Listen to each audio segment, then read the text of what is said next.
The Late Night Alternative with Iain Lee on Talk Radio. We have ways of making you talk.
Here we go. Come on now. Let's do this.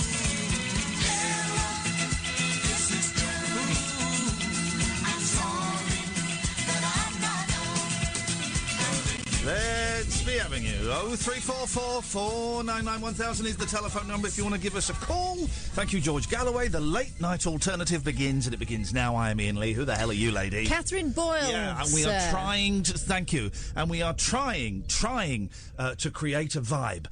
So the way we've done that is play a silly song and have the lights down low and red. The studio is red. Only a couple of months left in these studios before we move to another building. Not interesting to you. But let's just say if the news is coming from the new building, right, since yesterday, and it sounds awful. Down the tube. It sounds awful. I mean,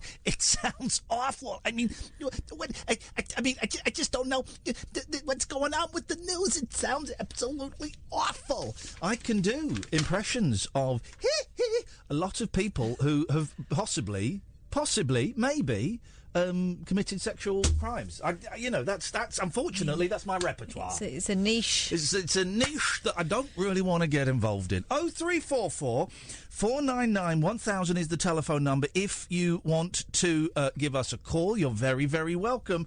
Alan's on the line. That means someone's probably died. Hi, boss. Hey, Alan. Well, I'm curious. What floor of the new building are you going to be on? Nope, didn't get a word of that. What floor of a new building are you going to be on? I don't know, Alan. No one's bothered to tell us. Maybe we should take their hint. On the 14th floor. Right. That's all I know, but I don't know where Talk Sport is. I don't know. No one knows. I know that Talk Sport have moved there, and it's just the Talk Radio posse here, and it's great. I also know that if we're within 5 floors of Talk Sport, we'll still be able to hear their tellies. Still be able to hear them! That's good, and I'm worried about Sunday. Why? My mum and dad might be going through a divorce. What? Gosh. On Sunday? On Sunday?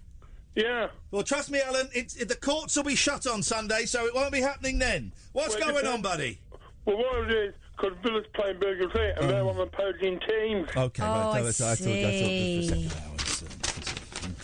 That's how it started. Didn't tell us that Airwolf died last month. Airwolf died last month. Oh. He was always Jan Michael Vincent. Here's the thing, Airwolf. I was trying to explain Airwolf to a young hairdresser today on Tinder. Jokes. It was actually she was cutting my hair, and there was an old guy cutting hair, an older guy. I would say probably around about the same age as me, and a younger woman was cutting my hair, and I can't remember why we were talking about Airwolf, and I don't know why. Oh, I was talking about Knight Rider. Oh, that was it. Okay, let's go through the. So there was something on the TV in the background, and I said, "What's this teen drama, love, daytime soap opera rubbish?" And then I joked and I said, "Is it Party of Five or Dawson's Creek, like old programmes?" And she went, Dawson's Creek. Yeah, she went, "No, it's Beverly Hills 90210." No. And I said, "What?" And it's new Beverly Hills 90210. And I said, "Oh, I never watched this the first time round. All I can remember from it is Shannon Doherty." Mm-hmm. I was probably watching Knight Rider. And then the older guy said, "What was the one with the helicopter?" And I knew he wasn't thinking of Blue Thunder. So I said, "Oh, that was Airwolf." Now, here's the thing, guys. I used to watch Airwolf. I think it was Saturday afternoons at 1 o'clock. If we got back from Slough in time, we'd watch that. Then I'd go and play on the computer.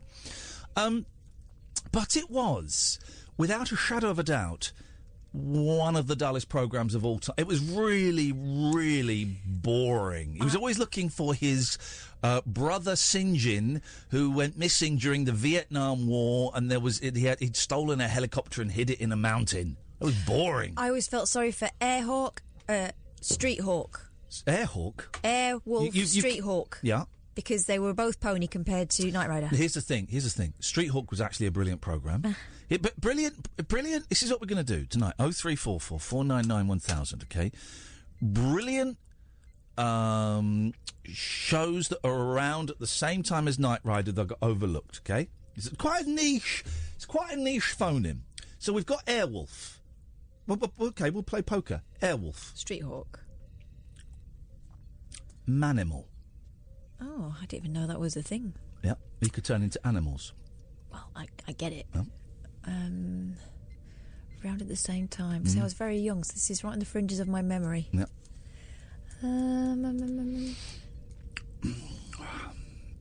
The Hulk? Didn't get overlooked, did it? Also, that was 70s, mate. So it wasn't, because I remember it when I was a kid. It was still on. Yeah, they repeated it. It wasn't... Still on, though, mate. It wasn't around the you same... didn't say it was an original from that year. In that case, you might as well just say Batman. You're such a... listen, You're spoiling this.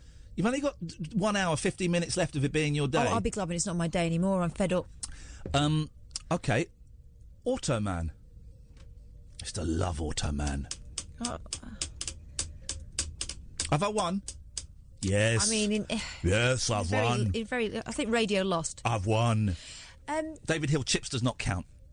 No, Chips was great. I do remember that. Officer Poncherello. Yeah. Dawson's Creek, though. Yeah. When you mentioned that earlier on. Yeah. Makes me think of my friend Jim. Okay. Because he reckoned if his last name was Creek. No. If you got a girl back to his flat and put the Dawson's Creek soundtrack on, she was putty in his hands. She was what in his hands? Putty. Oh, I didn't... okay, that's not what I heard at all. I heard... Well, that too. Okay. Wow, how does the... Let's have a listen. The Dawson's Creek... Because it's, suggestive, sensitive and wordy. Hang on, let's have a little... They were very old-fashioned teenagers, weren't they, Dawson's Creek?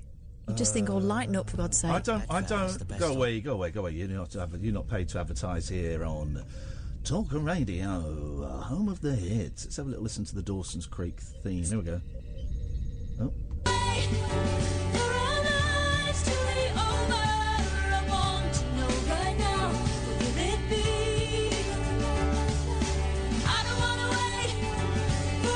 Jeez. What the hell was going on? Jim's ladies loved it.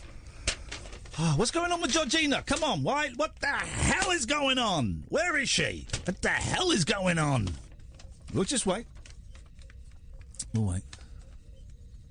Right. Well, you phone Georgina up and let me know what's going on. I'm going to take Dean. Hey, Dean. Hi there. I've got a show. It's Disco Dean. I don't know if you remember me from a while ago. Of course I do, Disco Dean. I've not stopped talking about you. I write about you and draw pictures of you in my diary every single night. And then I hug it and put it under my pillow and still hug it. I go under my pillow and hug it and think of you. I've got a show. I love you. And it's going to beat yours, and it's going to beat Cass, and it's just going to blow it out the park. I don't know if I want mine beating at the moment. Okay, well, let's listen, because I think this guy is cruising for a bruising. But here we go. Let's have it. Now, this show... Build up. ...is one of the best shows of all time. Okay. Sesame Street. Okay, thanks so much for your call, Dean. I mean, what on earth... let's cancel Dean. What on earth was that idiot talking about? I'm ripping up my diaries. The word of the day is loser. Loser. Dear God. It's Friday. It's been fiery on Twitter today. I mean, I do... I get sucked into it. Suleiman, the... Jackson impersonator, the world's #1 Jackson impersonator. But only for a hobby. Well, I've been very polite, but then I've checked his website out. For packages and prices, email us. I've been very polite to him until today. He said that I'd bullied him and all I'd done was shouted at him. Well, in that 2-minute clip that we tweeted, yeah, I did shout, but I was shouting for the defence of victims of child rape. So I didn't shout all the way through the thing, and he had 20 minutes, and I didn't bully him. So that's when I linked to the video clip and linked his Twitter. I thought, listen, dude, don't... We played very, very nice with you, all things considered, despite your facts. Don't call me out on Twitter, dude. It could be argued that by not disclosing or attempting to hide the fact that you had a financial interest in that, you were trying to pull a fast one. Exactly. So it's only fair that people know what the score is. Exactly. So Twitter's been weird, and then I had some weird therapist group. What was that? Because they blocked by the time... They blocked me. And they protected their tweets. Had they? It was because someone must have said, guys, he's got 20 times... He's got like 20 times the followers we have, and you're having a go at him. It basically said, because I linked to an article in The Sun about me being abused and Jackson and stuff, and they wrote that I had alleged I'd been abused and I didn't really know what I was talking about. And I wrote back saying, well, no, I've never alleged I'm abused. I've stated it as fact. Never alleged it. I've stated it as fact. But they were an organisation of therapists specialising in, I think, child abuse, spousal abuse, anxiety and other things, right? So we kind of had a set too. They're basically defending Michael Jackson, which is fine. But to defend him by belittling someone, they basically said, because I was alleging I had been abused, I was unfairly biased against Jackson. Mm-hmm. Okay, yeah, all right. Okay, well, first of all, I didn't allege I was abused. I stated it as a fact because it happened. And secondly, yeah, I am unfairly biased against child sex abusers. I am. I'm sorry, guys. So we had kind of a set two, and then they just blocked everybody involved in the conversation. And a lot of people, I know a lot of people got in touch with and this is the thing, unfortunately. I remember Watchdog doing a thing about this about 20 years ago with Bernard Manning, right? And they got Bernard Manning to advertise as a therapist. The point being, you could go on, you could set up a website now. It's unregulated, basically. It's an unregulated industry. So you could set up a thing saying, I'm a therapist and I specialise in sexual abuse and I specialise in marital breakdown, stuff like that. But that could be so dangerous. Well, yeah. And so that became so you can be you don't. I could set myself up as a therapist, and here we go. Answer the other phone call. Don't talk to them. Answer that third phone call, because otherwise we're going to lose the phone call. So just rack them up. Don't talk to them. Rack them up. Let's go to Georgina. Good evening, Georgina. Oh, hello, Ian. Hello, Georgina. Hello, Ian. Am I on the wireless? You certainly are on the wireless, Georgina. Oh, it's nice to speak to you, Ian Lee. It must be. Now, listen, I've got 4 friends here with me tonight. Oh, swingers party. Are you clothed? we're having a swingers party. Hey. Well, some of them would like to be doing it, but I'm not into that. No. But listen,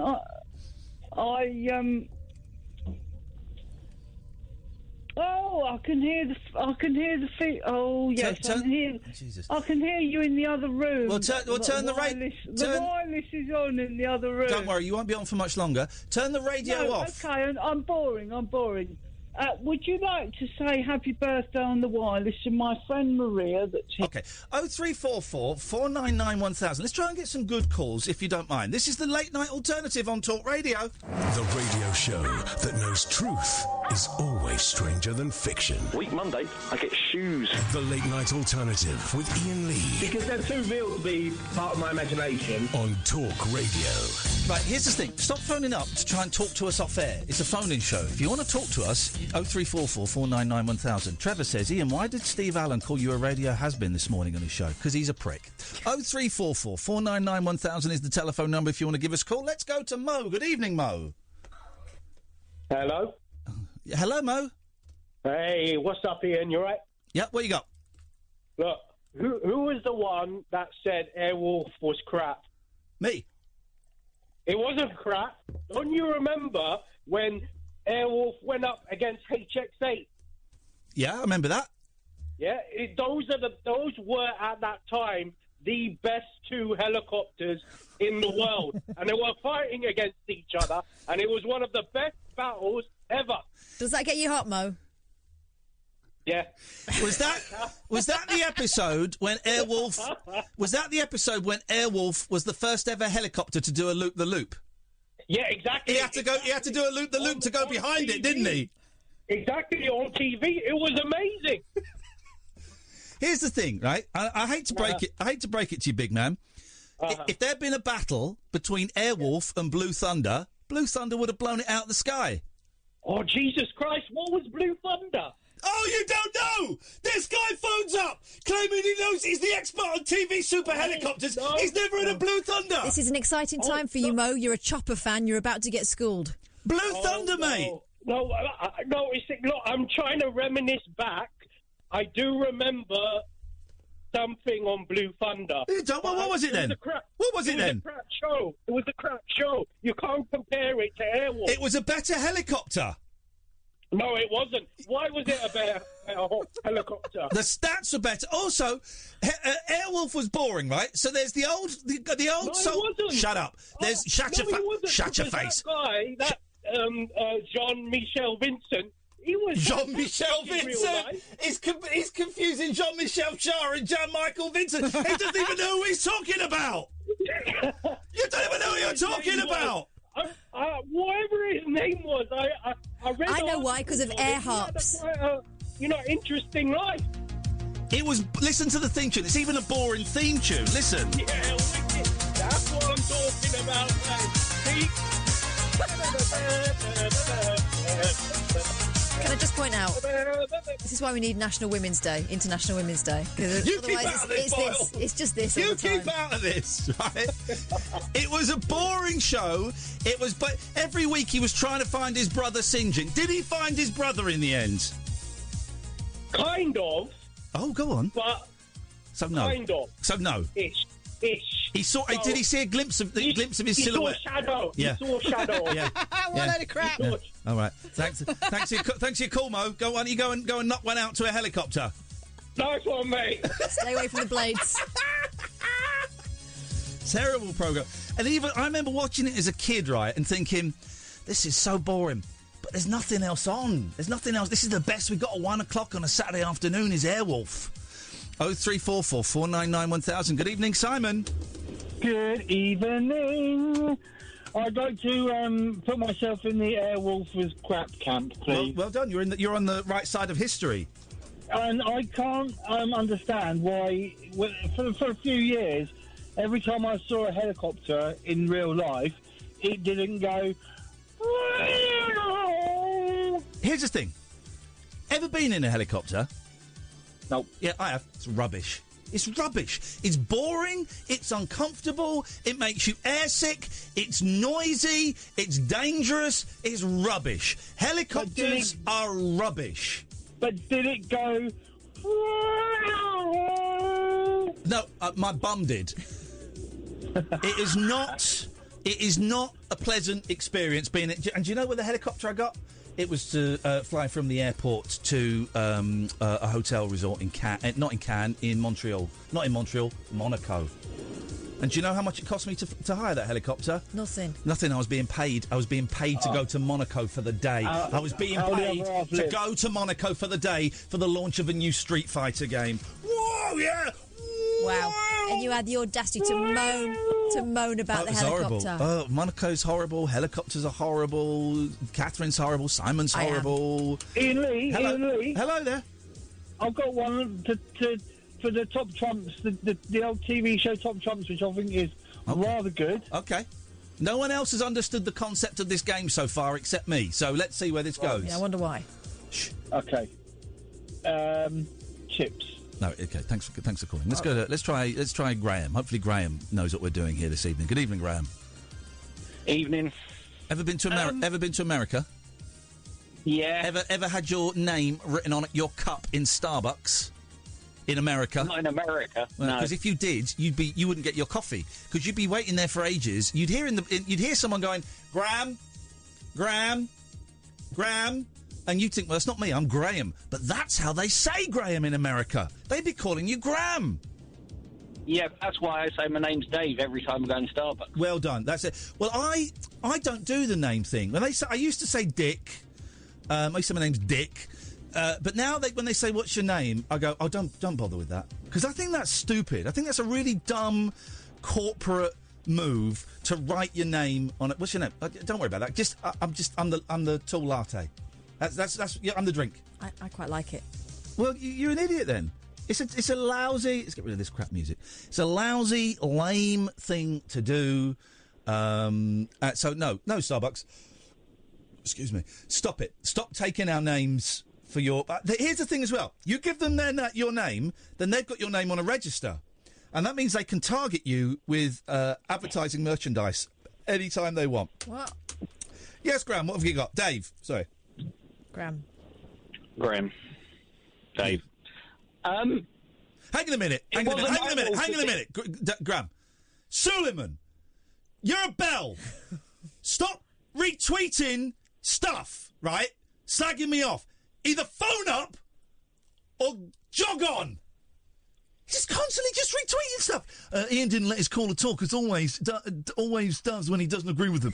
Suleiman, you were on for 20 minutes, right? You had longer than anyone gets, right? Yeah, there were bits when I was speaking over you. Yeah, in that bit, Quantum Leap, I'll have that one, David. Well done. Yeah, there were bits when I shouted. Yeah, there were. But you did get to speak. You're lying. You weren't bullied. You certainly weren't bullied as much as you are indirectly bullying victims of child abuse, mate. Listen, don't phone up and talk to the person answering the phone saying you want to speak to me off air. That's not how it works. You've got 15 hours a week. You have a direct line to me where you can call up and talk. You want to call up and talk, right? I will not say anything for the first 5 minutes, right? You can have a 5-minute monologue where you address the concerns, right? Where you address the facts that you've got, right? You've got a 5-minute monologue. So 0344 499 1000, all right? Take the hat off, take the glove off, phone up, all right? Phone up and defend. Like we had Manjit yesterday, who phoned up, who watched the documentary and didn't believe the gentleman. What a lovely conversation. What an unbiased, lovely, thoughtful conversation that we had, that wasn't trying to catch us out with facts, that wasn't pretending they were something they weren't. Can I give a little bit of guidance to Suleiman before he gives us a call? Don't come on trying to hide the fact that obviously, you know, it's something that you're quite big on. Yeah. Also, don't come on with a monologue. Just have a conversation. We can do that. But make sure when you do come on, you shamon. Okay. I'm just right, Graham. It wasn't Airwolf that did the loop first. It was Blue Thunder. Blue Thunder did it first. You're absolutely right. Absolutely right. End of the film with Roy Schneider. Yeah, you know what? You're right. And so Airwolf stole that from Blue Thunder. Well, there you go. It just proves what I've always said then, that Blue Thunder was rubbish. Airwolf was rubbish. Take that back. Airwolf was rubbish and Blue Thunder was much better. Was that it? Yeah. That was it. All right, nice one, Graham. Thanks very much indeed. That was Dave there. 0344 499 1000. Fiery start to the show, but it is Women's Day, International Women's Day. Yeah. So congratulations. Okay. Don't worry, normal service resumes in an hour and a half. You fell out with your dad about International Women's Day, didn't you? I did a bit, yes. He belittled it. Have you made peace yet? Yeah, it kind of. Yeah. Did he phone up to apologise? He didn't phone up to apologise, but he did, a couple of hours later, send me some messages about how proud he was of me. Oh, there you go. I knew he would do something. But, yeah, it annoyed me. Yeah, no, I get it. This is why I didn't really want to talk about it, because I will end up saying stuff that's either patronising or I'll just make some crap joke, because that's what I do. I'm a crap joke guy. And I get it. I get it's I get it's an important thing, and it's fine. And there is an International Men's Day, and we live in a patriarchy anyway. So, despite the fact there is an actual International Men's Day, every day is skewed towards men more than it is women. I get that. I get that. Even if you are a woman, there are expectations when you speak about it that you have to fall into line with other people's theories on what feminism is. For example, someone today said, "Oh, does that mean that you're going to be leading the show tonight?" It's like, no. Oh. Why would you do that? Well, we're equals anyway. I don't want to be thrown a bone. Sorry? Not your bone, anyway. Not that scraggy old thing. And I'm really good at my job. It's funny you say that. Funny you should say that, because there was a story in the papers, right? And I just wanted... Because this made me wince a little bit, and I wanted to get your thoughts on it, right? Although it'll annoy someone else. It's a BBC local radio story. Here we go. BBC bosses are marking International Women's Day today by banning men from a regional radio station. Is that true, though, or are they just doing it for jokes? Sorry? Is it? I mean, it's the sort of crap that we would pay. Well, Google it. BBC Newcastle. High-profile presenters at BBC Newcastle, including breakfast legend Alfie Joey. People with two first names get right on my nerves. Have been replaced with female hosts. There'll be no men on the playlist for 24 hours, and calls from men will not be taken. A source said, surely the point of Women's Day isn't to ban men. Imagine the outrage if it was the other way around. This is offensive, not only to the professional DJs being paid not to work, but also to all women.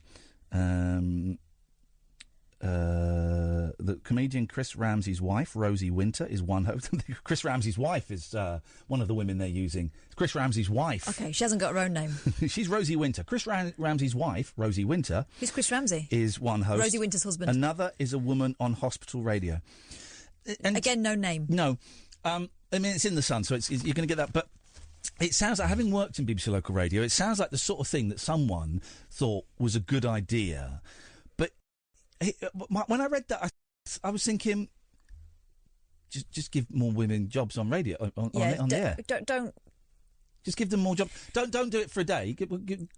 Have a female breakfast. Have a woman breakfast host. Have a woman drive. If they're have more women on the air. It's like quote unquote. They're letting us have a go. Yeah. Also, there are loads of. They won't be very good. There will be loads of really capable female broadcasters already working at BBC Newcastle. Yeah. So why on earth they're bringing in someone on the basis that they happen to be married to the current presenter? It smells of tokenism. It just is a little bit. Should we have a little listen? Let's go to BBC Newcastle now. BBC Newcastle, and see if they're doing it. BBC Newcastle. Let's have a little. All women, all day on International Women's Day with Stephanie Finnon. Let's have a listen live. They are, an all-female soul track list with Fiona King.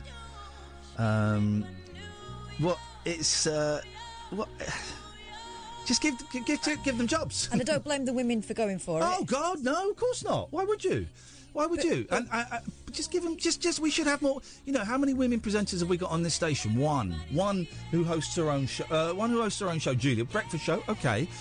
I don't really know what goes on at the weekend because I don't listen. But Penny Smith. Yeah. Weekend breakfast. You obviously fill in for me. Mm-hmm. But it's I don't know. I just think it's a bit of a crappy idea, really, to do that. Yeah, it's ham-fisted, is what it is. Oh. It's ham-fisted, and it feels like it. Do you know what it feels like? Yeah, it feels like a bloke's idea. Yeah.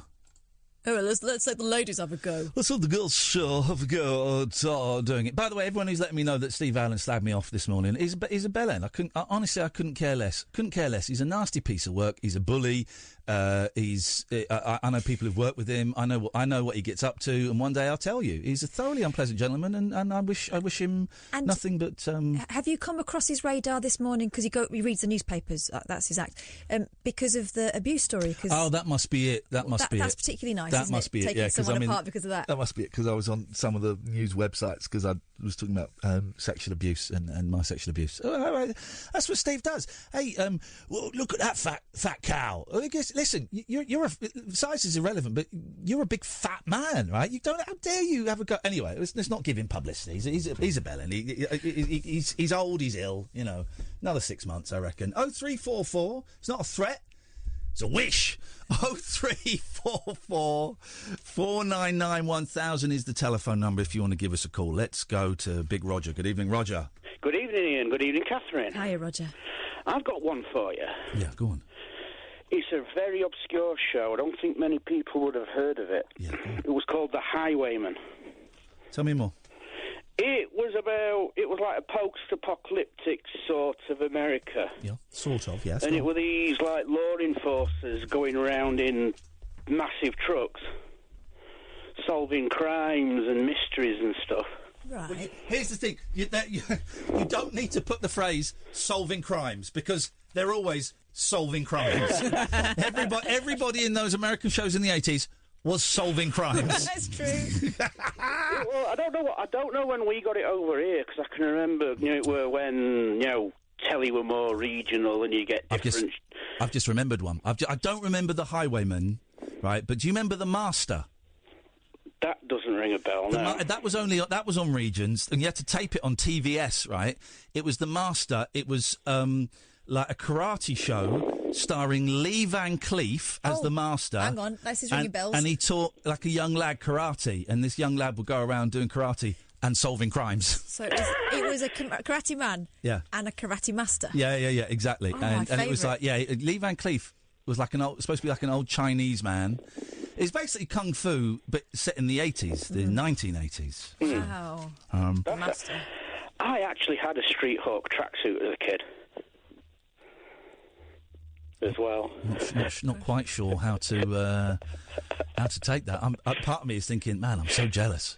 Street Hawk was great. I loved it. Street Hawk was brilliant. Didn't they bring out a load of bikes? I don't know whether it was an actual tie-in with Street Hawk, but when I was a kid, I seem to remember bikes that were just like box standard bikes, but then they kind of put mud guards on them and pretend computers on the front. Yeah, that rings a bell.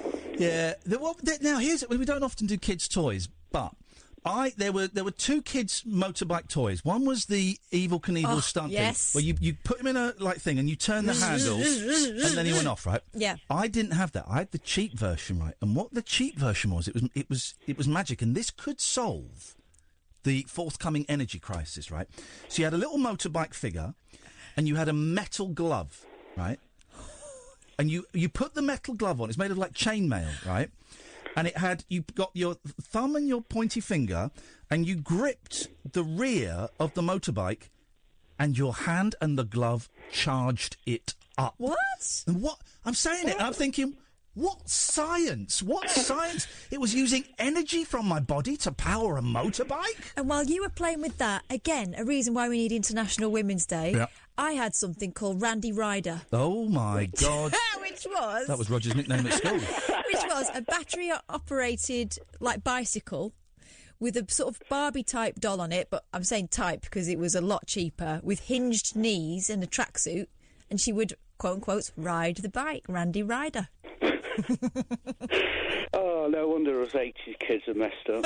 No, I would have rather had an Evel Knievel, to be honest. I think I had the Evel Knievel, the other one, not the one that Ian had. But I think I had one, but I think it was second-hand and it was broken, so it didn't really work very well. But the one that Ian had, that sounded really cool. We need someone to phone in and first of all, did it actually happen? And secondly, what the hell was the science behind that? Because then why aren't we all just wearing chainmail gloves and just hold it. Imagine if I held something now for the show and then it charged it up and I don't know, it's like a sex bot. Mm. That would be inappropriate in here, wouldn't it? Well, I mean, you've seen worse. All right, Roger, I'm going to cut you off now. Yeah, no. There we go. 0344 499 1000. This is Talk Radio. Whispering lunar incantations for cross-parents, cross-dressers, Did you know this about me? and cross-rail workers. Steel and polycarbonate. The Late Night Alternative with Iain Lee I've got a very poor internet connection. on Talk Radio. Here's the thing, right? So there's a little thing in the Sun today, just with my tweets, because I talked about being sexually abused and having to go at Jackson fans who were defending him and stuff. So I posted the link on my Facebook page, right? And the story is I was sexually abused. That's the story. But then loads of people have kind of hijacked on my Facebook page, posting. Loads of people have been very supportive, and thank you for that. It's not why I posted it. I just thought it was an interesting little thing. But quite a few people have posted stuff calling me naive or an idiot, and then posting stuff, the facts in inverted commas, that prove Michael Jackson was innocent, right? Just deleted and blocked it. And then they'll complain about that, but I just deleted and blocked it. It's my Facebook post. It's my post about my abuse. How dare you hijack it? How dare you hijack it? How dare you? How dare you? Right? How dare you do that? You have no right whatsoever. So everyone that's done that on my Facebook, I just blocked, right? And then I got a tweet earlier on from Alana Chiera. I'll screenshot it and show you. Wasn't following me on Twitter, okay? But I've always had... It's one of those, if you read between the lines, it was one of those, I used to like you in the jungle, but... Yeah. Right? I've always had a lot of respect for you, Iain, and I've always defended you and made so many complaints amid your bullying ordeal. But you're being truly naive and vile. This is in response to me talking to the Michael Jackson impersonator. Considering you only know what the newspapers have told over the decades and not seeing credible testimonies, facts. Well, I've seen what I think are credible testimonies, and I've read the facts that you guys are touting, so I actually have to a little more. I just can't be bothered. I just can't be bothered at the moment, so I just blocked her. Didn't get into an argument, didn't just blocked her. She wasn't even following me, right? 2 tweets later. Iain Lee is an effing thick, spineless, self-pitying, self-righteous cock who can't handle anything that isn't his own opinion. She took that well, then. I mean, I just blocked. I didn't get into the thing. I'm just tired of it all, guys. I'm tired of it. I've realised no one's opinion is going to change. I just can't be bothered. Just blocking. Go on, you were going to say something. No, I was going to say, so she's going off saying you don't want anyone else's opinion. No, not on your history of sexual abuse, and you don't need being schooled by someone who has no idea. Yeah, it was... I'm just tweeting it now so you can see it. And the people that hijack my thread on Facebook, how dare you? How dare you? How dare you? How dare you? It's insane. Yeah, I've deleted your comments and I blocked it. Mainstream media doesn't want free speech, doesn't want to know the truth. I've read the facts on the website. I've looked at the website and read them. I'm afraid, and here's the problem, right? They don't prove his innocence. The facts on the MJ is innocent website, whatever it is, they don't prove his innocence. Not all of them are facts. Some of them are opinion, some of them are conjecture, some of them are facts. But those facts don't. The main one seems to be that the gentlemen have told different things at different times in their lives. Okay, that's a fact, but it doesn't prove he's innocent, and it doesn't prove that they weren't abused. It's not proof. It proves that their stories have been inconsistent. As a victim of abuse, and having spoken to other victims of abuse, I can understand why a victim's story would be inconsistent. I get it. Someone tweeted me, or maybe it was on Facebook, I don't know, saying, I was abused at 5. It was on Facebook. I was abused at 5, and even at that age, I knew it was wrong. Okay, well, that's well done you. I don't believe that, but well done you. But I know it's a fact that the victims of abuse, when it happens at a young age, their stories are very inconsistent, and they often, for a long, long time, defend the person that abused them. Now, that's a fact, right? That's a fact from personal experience, from talking to others, and from talking to sexual, counsellors who specialise in sexual abuse and sexual conduct and addiction and things like that. But you, the Michael Jackson impersonator, all the other people, will never accept that is a possibility. You'll never accept that one year someone can say, no, I didn't abuse that person, I love that person, I got so much respect for them. And then the next day, 5 years, 10, 20, 30 years later, they go, actually, yeah, I was hideously raped, and only now I'm able to talk about it. You'll never understand that. And it kind of dawned on me today that if you're never going to understand that, then there's no point in me even discussing it with you. Twitter is a worse place since Finding Neverland came out, because the victim... Leaving Neverland, yeah. the victim shaming, the belittling of people, the telling. I've had it. I know that Sally has had it, and quite a few other people. The telling victims what they should think, what they should have done, how they should behave. All of it. You know, we had a gobshite. Not Steve Allen, but another one, Mickey Mouse radio presenter who's won a world award the other day. No. You don't get to tell me how I should feel, and you don't get to tell me what I should have done, and you don't get to tell me that what I'm that I'm alleging. So, and the guy said, I bet you didn't name your abuser after they died. Yeah. I didn't say the exact name, but I gave more than enough hints, and I linked. I regularly linked to a story about his son who was there and ended up serving 12 years for raping kids. So I've kind of... Anyway. It's become very personal for some people. Yeah. Like they're defending someone that they know, and I think they're not evil people.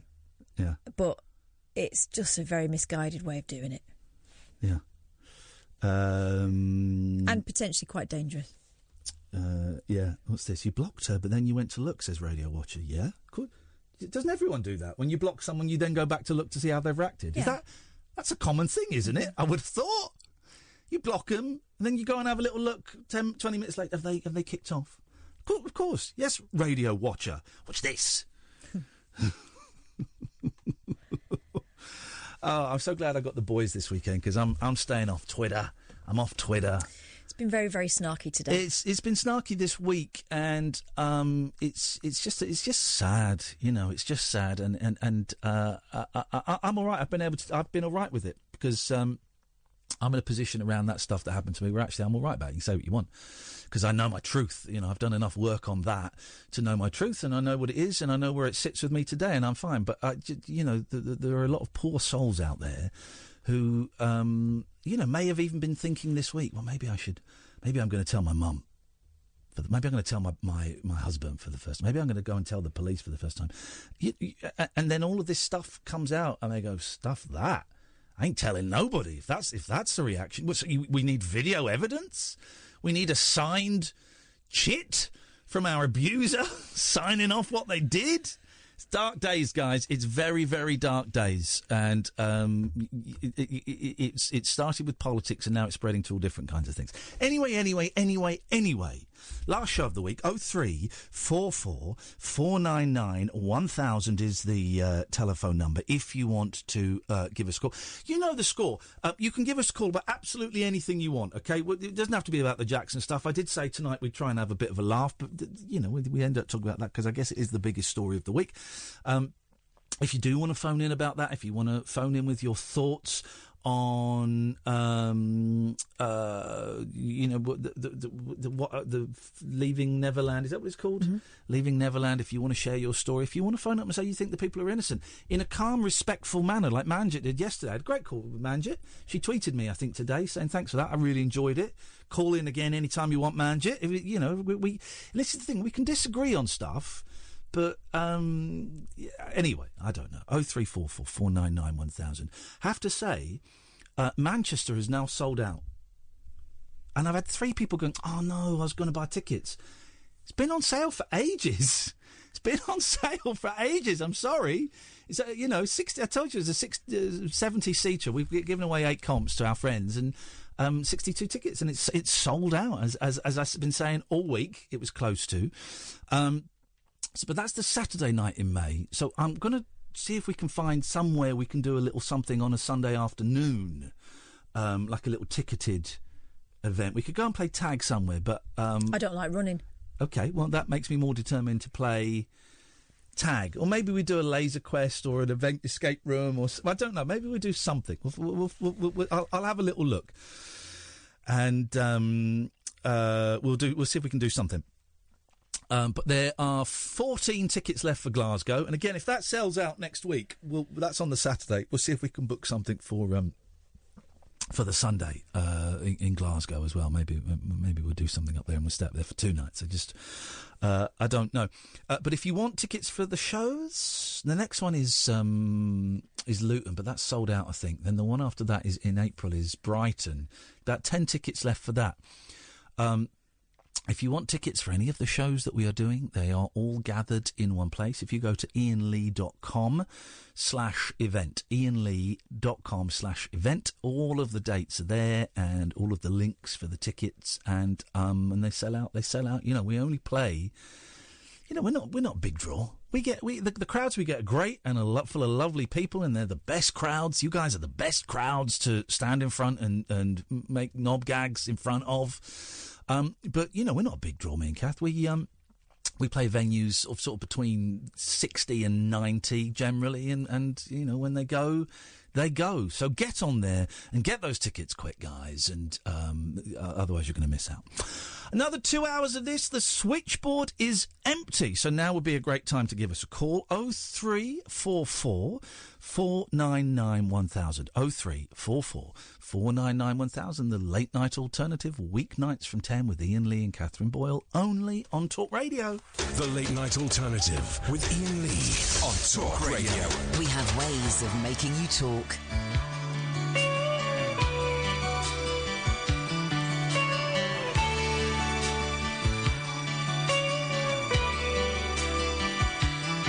She may wear subtle perfume, dress in all the classic clothes, to try and hide the fires inside she doesn't want exposed. There are certain feelings that nothing can disguise. You can always see the lust in the lady's eyes.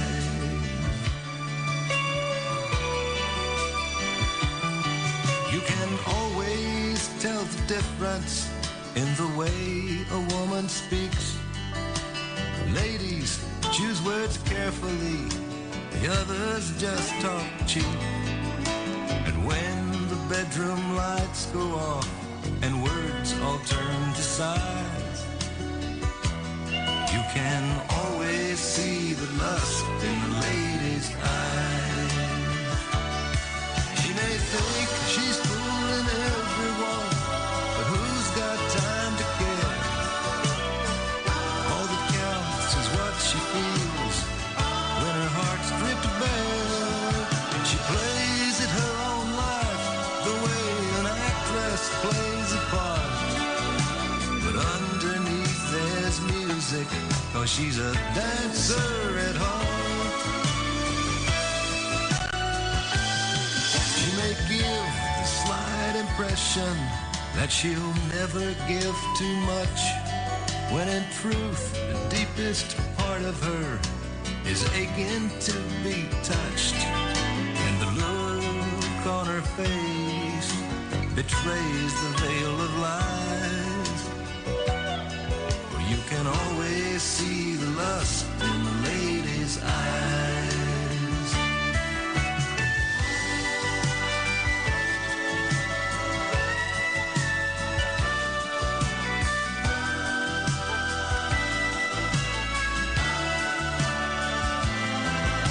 She plays it her own life, the way an actress plays a part. But underneath there's music, 'cause she's a dancer at home. She may give the slight impression that she'll never give too much, when in truth the deepest part of her is aching to be touched. And the look on her face betrays the veil of lies. You can always see the lust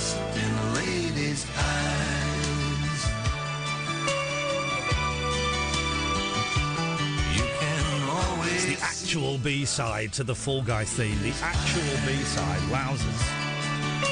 That's enough of that. 0344 499 1000 is the telephone number. A fairly vibeless first hour of the show. Let's see if we can even remove even more of the vibe as we ease you into 1 o'clock. They can't all be gold, dear listener. They can't all be gold.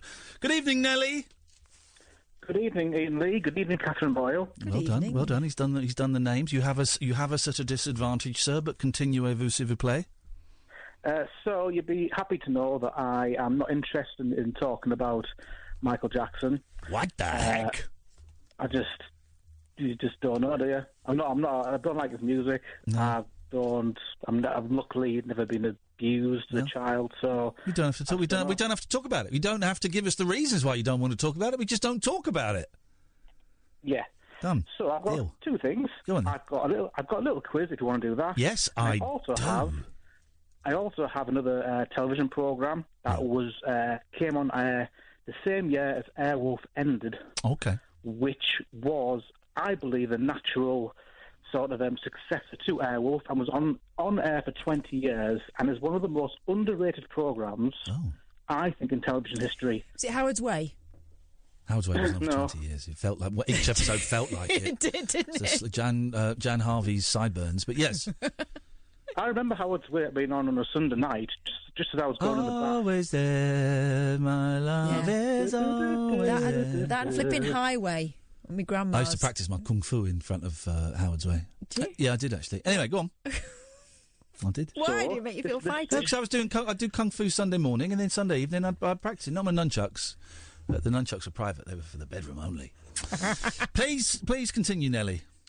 So this show started in 1987. Okay. I went on for over 20 years. Yes. One of the most underrated programmes. It's going to be crap. I know. I can feel it's building up to something crap. Okay, yeah. Chucklevision. I generally think that's a very underrated programme. Okay, okay. Let's do the quiz before I find out where you live, before we triangulate your position and I come and punch you in the throat like Aaron Carter was threatening to do to people who slagged off Michael Jackson. And you know he's got the skills. Yeah. The thing is, I never watched it as a kid. I've been watching it with my little boy, and it's just stupid. There's some fun gags in it. There's some really good gags in it, yeah. They were funny guys. But that was not the phone-in. That wasn't the phone-in. The phone-in was like, it was about American, vaguely super-vehicled detective shows. It wasn't just about, can you name a TV programme? That was good. That was like 80s shows or something. No, 80s shows. No. What do you think? Andy Crane on LBC 15 years ago? But let's not fall out about this. I'm falling out. It's too late. We've fallen out. We're not going to fall back in now. Quiz? Yay. Right, so there's a quiz I've got upstairs where you've got 10 things written on a card, and there's a subject title. That sounds like a quiz. And you've got to try and name all the 10 things on the card based on what the subject is. So it might be, I don't know, Blondie singles. You might say Heart of Glass, whatever, and it might be on there, it might not be. So you've got to try and rattle as many out as you can to try and get them all. Right. Okay. Well, yeah. You just described a quiz. It's a quiz, is so I've got my own version here. Okay, listen. I've got 10 things written down. Just when you thought that the show can't get any worse after the first hour, that was a little bit lame. It does. It gets significantly worse. But I ain't got anything to beat that, so let's do it. Come on, Nelly. I always try and come prepared. I'm going to prepare you. Sometimes it doesn't work. Anyway, so... No, listen, the show's been lousy. It's fine. It's my job to make the show good, and I failed tonight. Let's just go with it. Let's just sink into a sea of funk. Okay. So, 10 things I've got written down, and the title is... Yes. Things... Yes, things that make you go, wow. Things that make you go, wow, wow, wow. It's food that makes you go... Yeah. Without chewing. Okay. Okay, yeah. Go. Custard. Hang on a minute. What have we got to do? Name 10 of them. What do we... As many as you can. You've got a minute. Go. Custard, soup. Angel Delight. Blancmange. You've got one so far. What do you mean we've got... Hang on a minute. Stop the clock. Yeah. What do you mean we've got one? We've got 4. It has to be stuff that's on your card. 40 seconds left. No, stop the clock. Stop the clock. There's not just 10 things that you can eat. Jelly. No. We've given you 4. We've got 4 points. But then only one of them is on my list. I bet one of them's roll plugs. There's a reference for you guys. So we've got to get the ones that are on your list. Yes, That's a stupid quiz. No, if you there's not many things. I've got a quiz for you. I've got a quiz. Listen, Nelly, I've got a quiz for you, right? Oh, You've got God. 60 seconds to tell me. I'm thinking of a word. Right? What is it? You've got 60 seconds starting from now. Bell cheese. All right, fair play. You got it. All right. That was... Okay. Yeah. All right. Wow, you got powers. Fair enough. That was good. You've got custard. That was mine. Okay. So, jelly. Keep going. Ice cream. 2. Ooh. Soup. Don't say the ones we've already said. That's just wasting very precious... 30 seconds. Valuable... Spaghetti. Spaghetti, yes. Yes. Banana. Well, you have to swallow it. You have to chew that. No, you don't. You can suck it. You never sucked a banana off. Makes mush. Bananas on my list, so, yeah. Lollipop. Lolly. Ice lolly. Fab. 15 seconds. Jubbly. A knob. Is it? 10 seconds left. A hot dog. A long sausage. You can just swallow it whole. 5, 4, 3. I can't think of food.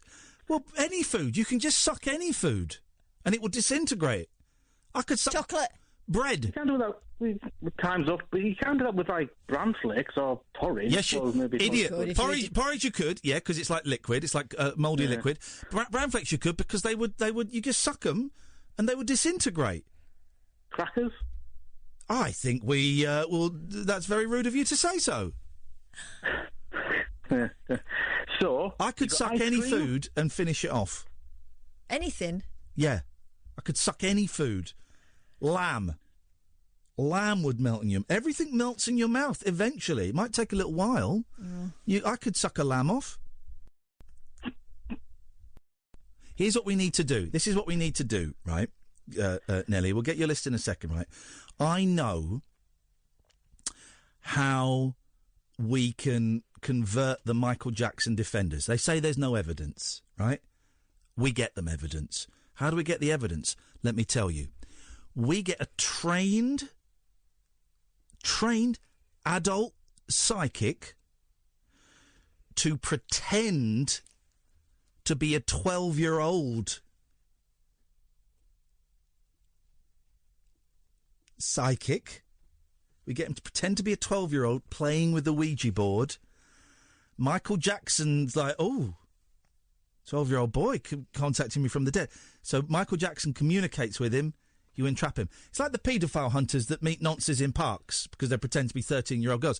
We do the same thing, but with a psychic and a Ouija board. I mean, it's unorthodox, but it might just work. It will be... They want evidence. I'll get you evidence. We'll get you Michael spelling out a rude, sexually aggressive message to someone pretending to be a child. And it would only be someone pretending to be a child. Okay? Let's just make that... This is a safe zone. Safe place. Might work. Sorry? Yeah, it might just Might work. Yeah. It might work, and then everybody on Twitter who's defended him, they've got the evidence. We'll send it to the Jackson estate. We'll send it to Tito, and then we'll get apologies. All right, go on. Let's have your list of just random foods that you've put down that we had to try and guess. You could do it at Wembley Arena. Sell some tickets. Yeah, maybe. could do actually. Could do. Yeah. Give us the 10 foods. Dairy Lee. Rice pudding. Well, now he's doing brand. Now he's doing brand names. Well, sorry. Well, that's spready cheese stuff, you know. Right. Spready cheese stuff. Rice pudding. Oh. Mousse. I said Angel Delight. Angel Delight is mousse. So is blancmange. Yeah. Is it? Yes, Mousse. mate. White eat. Blancmange. White eat. That's what it's called. That's what it's called. That's what it means. White eat. Yeah. White eat. I've written down mousse, so sorry. Like hummus. hippopotamus. Hummus. Shambosi. He's obsessed with mousse and hummus. Pate. Pax hair? Pate. Oh, you said there's a Pax hair. Pax hair. Pate. Pate. That's meat mousse. Mash. Mash what? Mash it up one time. Mashed potato, but you know what I mean. It's just a guy just listing soft foods. This is what I think that's what we missed. Haters are gonna hate. It's a guy listing soft foods. The thing is, Ian, I know the show. Okay, yeah, fair play. He does. Don't know what that means. He does. Okay. How long have you been listening? More than 10 years? Honestly, please just give us the rest of the foods, because I actually really I want to die. 10. I can name some more foods if you want to. Right. Okay. Gravy. That is a food. That's food. Gravy isn't a food. Oh, it totally is. It's a sauce. No, it's a sauce. Jesus. 0344991000. This is Talk Radio. No rules nocturnal nattering for nightbirds, nurses, and Nosferatu. All right, cool. The Late Night Alternative with Iain Lee on Talk Radio. 0344991000 is the telephone number if you want to give us a call. Slow on the phone, slow viber in the studio. It's just how it goes sometimes, guys. What can we tell you? I'm hoping... I may not get to now. I was going to go and see Captain Marvel tomorrow, but I don't think we're going to the pictures tomorrow now. I don't know what we're doing tomorrow. The plans have changed slightly, so I'm not totally sure what's happening with the guys. Me and the guys... I think we might. What's the weather going to be like this weekend, Catherine? Is it going to be nice? Check it out. Yeah, is it going to be? Is it going to be going out and about weather, or is it going to be pony wet weather, staying in, playing Fortnite weather? Yeah, I hope it's going to be nice, because I said to my little one, I fancy a kick around. I fancy taking a ball to a park. Yeah, I want to go outside. They'll sit on the computer all day otherwise. I don't want it again. Okay, let me just look. Let's have a look. Let's find out. This is what it's all about. 0344 4991000 is the telephone number. Okay, so tomorrow, where you are, 12 degrees Celsius. 12 degrees of separation. 12 degrees of Kevin Bacon. It's just cloudy. Is it called 6 degrees of Kevin Bacon because it sounds like 6 degrees of separation? Is that why it's Kevin Bacon? No, I think it is literally that you can... Everyone is connected to Kevin Bacon by 6 degrees separation. But everybody must then be connected to everybody. Yeah. Right, so fine. So did they pick Kevin Bacon because it sounds like separation? Why did they pick Kevin Bacon for that? Maybe someone had already boasted that they knew Kevin Bacon, and someone else said, "So do I." Yeah, I don't know. It's a strange one, that. I don't know. What are we going to do to turn the vibe around? What stories have you got? Give us a story, Catherine. Give us something of someone doing something inappropriate sexually, or with their wee, their piddle. Or maybe someone's driven a bus up the arse of a kangaroo or something. Maybe there's something like that we can... You know me so well. Here we go. Picking your nose and eating it can lead to serious health problems. Yeah. Pretty much everyone who's ever lived has picked their nose at one point or another. I love it. I love a good route around. In many ways, I'm glad I've lost my old car, because under that seat, wowzers. I mean, that's just fossilised. Did you just flick them down? No, I would wipe under the seat. I would wipe. Totally, mate. Cool. What am I going to do with them? I'm not going to eat them. I've never eaten bogies. That's not. I have. No, that's not my thing. That's disgusting. You never? It's like oysters. Never. Never. No, come on. Never. No. Never. Would never do it. Well, pretty much everyone who has picked their nose, a fair majority of us have, either through absent-mindedness or a misguided belief that it might boost our immune system, or just because we're filthy animals. Hang on, who thinks that picking your nose boosts your immune system? I do it to get a big bogey out. Don't know. Eating what we found up there. Never. Right. But new information reveals We had joy, we had fun, flicking bogies at the sun, but the sun got too hot and the bogies turned to snot. You know that song? Is that real? Yeah. We had joy, we had fun, flicking bogies at the sun, but the sun got too hot and the bogies turned to snot. Do you remember that? No, it's a new one on me. The seasons in the sun is the song, and those are the lyrics. Clever. Yeah, it's very clever, actually. Stay there, David. Because that's actually probably what would happen. Yep. New information reveals that not only is eating your own bogies unglamorous, it's positively unhealthy. Okay. The action of shoving... Cue Dreamweaver phoning up saying, I had a bogey sandwich last night. Of course, you've been doing it for 5 years. Yeah. My kids watch this thing called Operation Ouch, right? Yeah. And there is, usually a mishap reported in each of the episodes, and it's always, they were just watching TV and throwing sweets in the air and it ended up their nose. No. We all know how... With a condom on. Exactly. We all know how things end up kids' noses. It's because they've got the finger up there the whole time. Hello, line 2, you're on the air.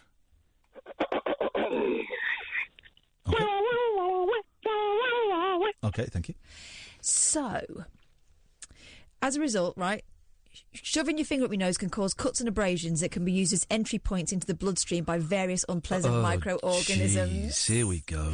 Here comes the fun police. As a result, these abrasions bleed, promoting germs, increasing the crustiness and irritation caused by picking your nose. Yep. So depending on where you are and where your hands have been, this could introduce some serious nasties into your bodies, like Staphylococcus aureus bugs, for example. You get what? You know, Staphylococcus. What's the? There's a now. Okay, now I'm thinking of another Monty Python song from the same album. You carry on and find out. The Staphylococcus aureus bugs are up your nose most of the time anyway. Staph can even cause abscesses or pus-filled pockets inside your nose. In extreme cases of prolonged picking, you could even puncture your septum, allowing even more access to infection. I mean, you would have to be going at it pretty heavy. I've never cut my nose picking. Because the nose is well supplied with blood vessels, there are 5 arteries that lead to the front of the nose. God, and excessive picking can lead to serious bleeding. My granddad used to say your nose will cave in. This is bullshine. And besides, even if it was perfectly healthy, picking your nose and eating it is not a good look. Remember, your car has windows. Yeah, you do see that a lot in cars. Here we go. This is good. Inflammation of the foreskin reminds me of your smile. I've had balanital chancroids for quite a little while. I gave my heart to NSU that lovely night in June. I ache for you, my darling, and I hope you'll get well soon. My penile warts, your herpes, my syphilitic sore, your manilial infection, how I miss you more and more. Your dobies itch, my scrapbooks are lovely gonorrhea. At least we both were lying when we said that we were clear. Our syphilitic kisses seal the secret of our tryst. You gave me scrotal pustule with a quick flick of your wrist. Your trichomvaginitis sent shivers down my spine. I got snail tracks in my anus. Okay, that's probably enough. I didn't realise it got quite so. Rude there. Quite graphic, yes. I've known that for quite a long time. Let's go to... do you remember that night we got sacked from Talk Radio for playing a vulgar song? Because of the snail track bit. Let's go to David. Good evening, David. Good evening. Good evening. You all right, Ian? I'm all right, David. How are you doing? Yeah. What I wanted to ask you, can you remember Lee Van Cleef when he did that Master? Yeah, Lee Van Cleef. Yeah, he was in that was brilliant. That wasn't it? It was good. We only because we couldn't get TVS, so we had to tape it, and we didn't get a very good signal. So I never. But yeah, he was like teaching this guy karate in like LA or something, wasn't he? That's right. Yeah, it was brilliant. It was good. Also, water margin. Can you remember that, Ian? I didn't like the water margin. The water margin was cut around the same time as Monkey Magic. It was the same kind of thing, and I remember watching it and going, "It's not funny." So I never really got into the water margin, I'm afraid. Well, they said they're all available on DVD now. No, that one, water margin is. I don't know about others. Like. You can probably stream them now. You do DVDs, you stream stuff. But. Yeah, you can't be. I wondered if you'd what you prefer, like. I prefer these days sleeping. Hey, I'm going to start doing stuff on Periscope and maybe YouTube and maybe Twitch again. We'll see. I'm not quite sure. But this afternoon, David, I streamed myself sleeping, having a little doze, so people could watch me getting into bed. Okay, thank you, David. I mean, it's the correct response, but it's a little bit potty mouth. When your spiral keats met mine, urethritis, syphilitic hepatitis, meningomyelitis, diplococcal cephalitis, interstitial keratitis, syphilitic choroiditis, and anterior uveitis.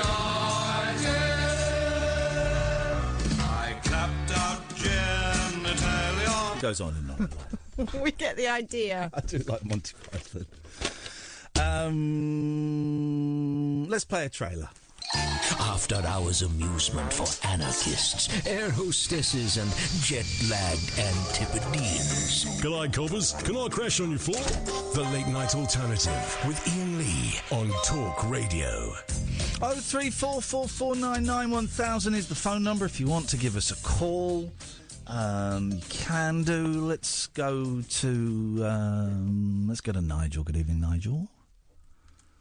What the hell's that? Sorry? What the hell's that? It's only me. Yeah, we can't. Well, have you fallen down a well, Nigel? Because we can't really hear you. It's very muffled and echoey. Hello? Hello? Is that better? No, well, no. You sound like you're dead. Are you dead? Oh, it's all right. So I'll change ears. Is that better, Ian? Yes. What are you doing? I'll change. Hang on. Yeah, I'll use this. I'll use the other ear instead. Right? That's better, isn't it? No, Ian? it's gone worse again. It sounds like Billy Graham at Wembley. What's going on? It does, doesn't it? As long as you can hear me, anyway. Well, we can't. No, we can't know, Nigel. That's the thing. We're there. About there. So how about you pick up the phone and talk into it? Otherwise, I cut you off. 5, 4, 3, 2. Hello, Ian. You're not holding the phone. Well, Thanks very much for your call. Let's go to David. But I can't. Was he talking down a microphone? Of course he was. David Badcock. Hi, Ian. Ian, how are you? Would you impersonate a 12-year-old boy and conduct a séance for me? I like ghosts. I don't like scary ghosts because they make me wet my panties. Oh. Bye. I've gone to That's okay. It's okay. No. Now, can you impersonate a child?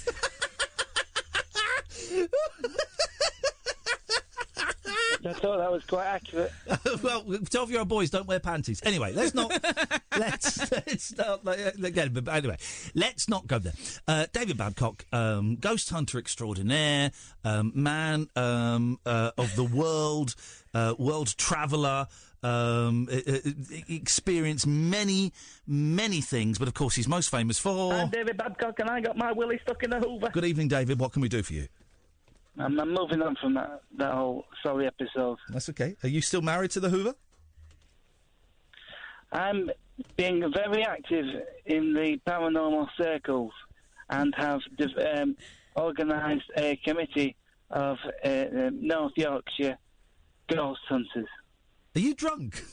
You sound you sound really drunk. I'm just or strung out on heroin or something. It's like real slowly slurred.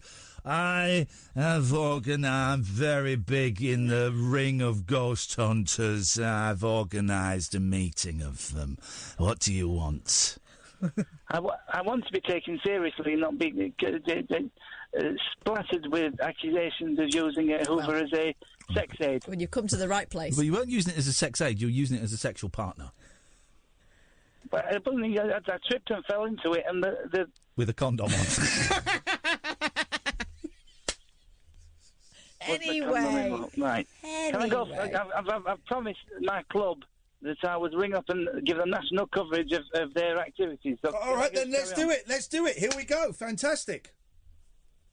Right. Douglas Bamthorpe saw 2 ghosts. Max Jennings didn't see any ghosts. Harold Bishop. Harold Bishop? Can I continue, please? Well, Harold Bishop, isn't it? You sure it wasn't Ted from Tassie? By the way, I'm sorry, I've got terrible guts. I noticed. I'm not feeling very well. It's your dinner you made. Nor am I now. Right. Harold Basford. What? Harold... All right, okay, right, we got it. That's a surname. It can be a surname. So, 1 ghost. Okay.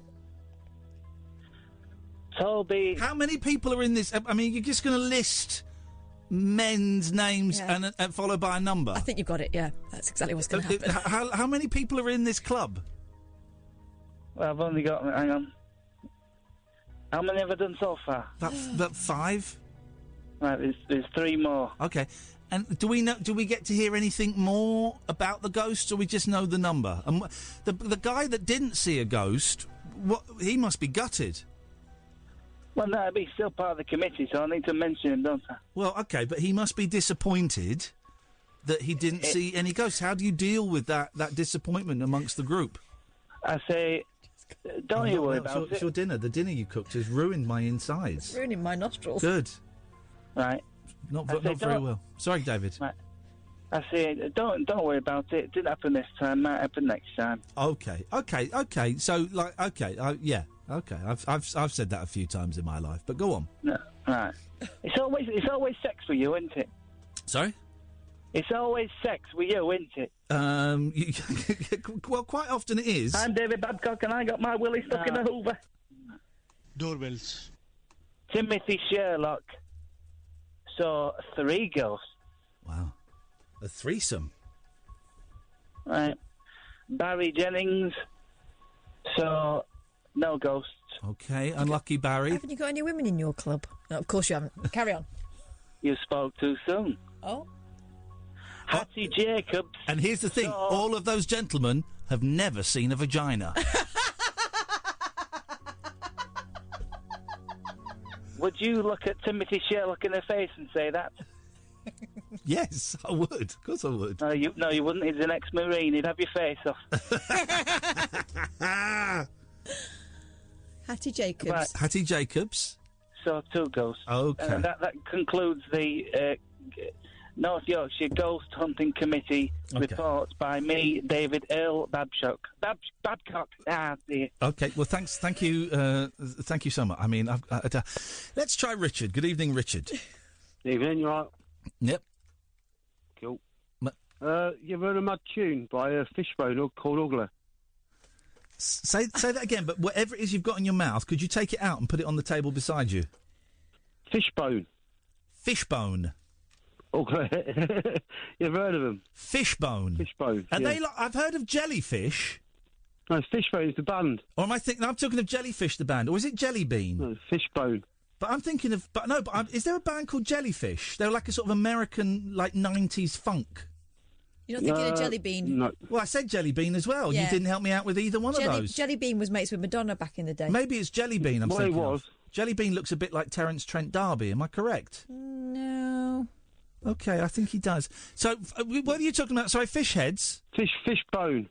Okay, no. Fishbone. Fishbone. They're sold at HMV for about 50p for an album in about late 80s. Right, hang on a minute. So they sold... It's a very specific reference. So HMV in the late 80s sold an album for 50p by Jellybone.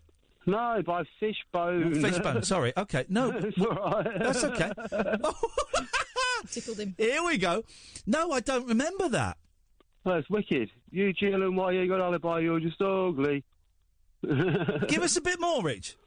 Well, there's other ones as well. Ground Zero's on there. Okay, well, I'll tell you what. Listen, we've got enough... a bit reggae-ish. Oh, I love my reggae. Give me the song I should type in. Any of them. Fishbone, see what comes up. But it's a diagram of Fishbone and Fishbone boning in the boneyard. Could be. There was the album called Truth and Soul. Could be. I'm not sure. I can't remember. Well, it was only 50p. Well, this is from Fishbone. It's called. It's from the album Truth and Soul. It says here it was sold for 50 pence in HMV in the 80s, and this song is called "Boning in the Boneyard."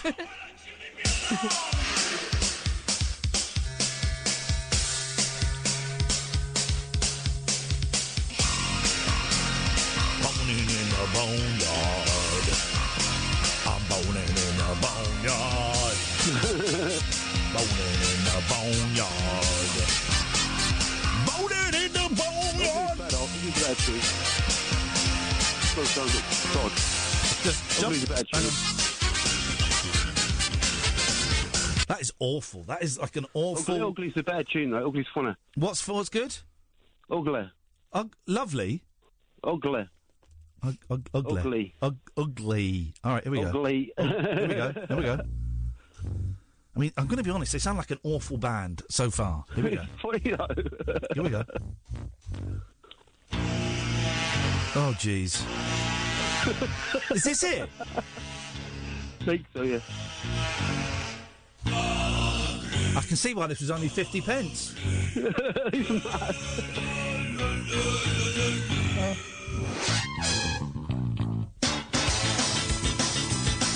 Hang on a minute. Hang on a minute. Brilliant. It's good.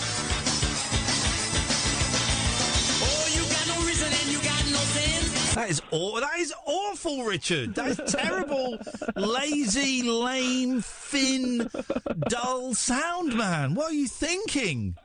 It was just something mad. Okay. Well, thanks for your call. Richard. That was. Let's see if we can we'll find one more. Let's find one more track. Here we go. This is fish. Fish heads, roly-poly fish heads. Eat them up, yum. Eat them up, yum. I took a fish head out to see a movie. We had fun. Fish heads, roly-poly fish heads. Eat them up, yum. They don't play baseball, they don't play drums. Fish heads, roly-poly fish heads. Eat them up, yum. Eat them up, yum. Okay. Great call. This is Talk Radio. Jacked up jive talk for janitors, jazz cats, and gin-soaked boys and girls. Is that Commando? If you're awake, you're welcome. I've got 5 cactus needles stuck in my... The Late Night Alternative with Iain Lee on Talk Radio. Quite tense in the studio at the moment. That food you cooked... It's not affecting me, so it can't is giving blame me an upset stomach. I need to sit on the toilet for a good half an hour and have a think about my life.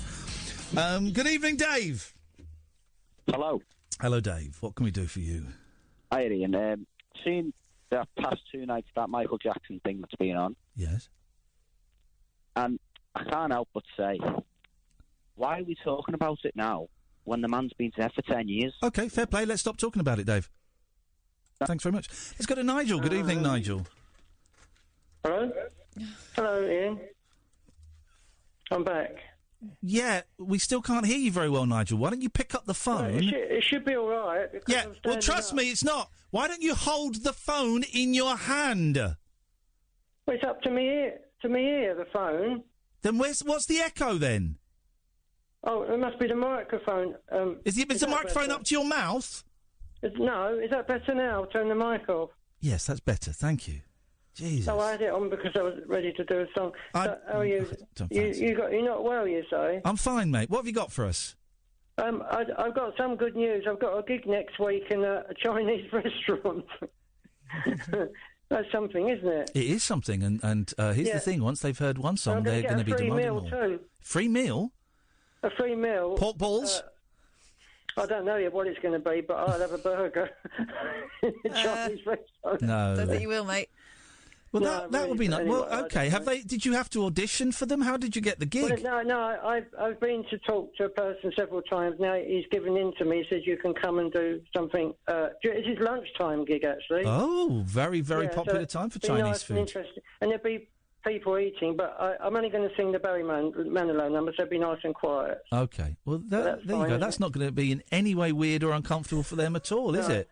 Maybe a few Sinatra ones as well. Okay, But you wouldn't be able to get along, would you, at 2 o'clock on Tuesday? Do you know what? Tuesday I can't because I'm filming.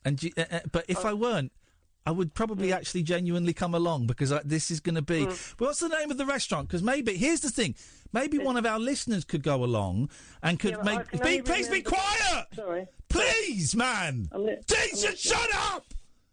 Shut up! Yes. Maybe one of our listeners could go along and record it and do Shut. Yes. Please shut up. Okay. Let me just talk. Yes. Maybe one of our listeners could go along and record it and do a little report for us. That would be awesome. So this is in Maidstone, Nigel. Now you can talk. What's the name of the restaurant? No. It's not in Maidstone. It's going to be on the outskirts of Wateringbury. It's in the Wateringbury. Wateringbury? But I can't remember the name of the actual restaurant at the moment. Okay. That makes things I'll tricky. let you know on Monday, anyway. Please do. And Yeah, we'd the love name to of the send someone there to record it. to record it and bootleg it and to do a little report for us. That would be fantastic. Yeah. I'm a bit nervous about going lunchtime, so I'm not very relaxed in the day. No. Well, you just go along. You just get into it. You do what you do, and you have a great time. You have a great time. And they're not going to worry too much if there's not many people. I was going to do Mandy tonight if I could. No, I think here's the thing. Here's the problem, right? The last few times you've sung, we've not been able to hear you.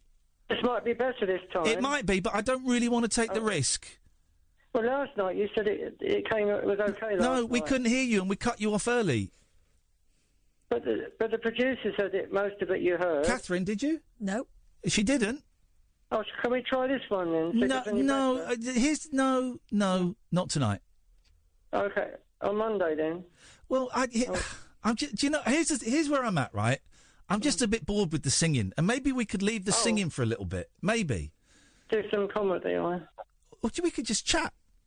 But you know I can sing all right, don't you? Yeah, we know. Anyway. You don't have to always come on and do a turn. No, but I enjoy singing. I know you do, but I'm just aware that some people find it quite, with respect, some people don't enjoy it as much. I can sing this a cappella if it's much clearer. No, here's the thing. I don't really want. Listen, man, we know you can sing, and you're a good singer, and we enjoy your singing, but not everyone does enjoy your singing. So maybe we just leave it for a little bit. Oh, I've never had any complaints before. No, they complain to me, and I don't pass them on. No.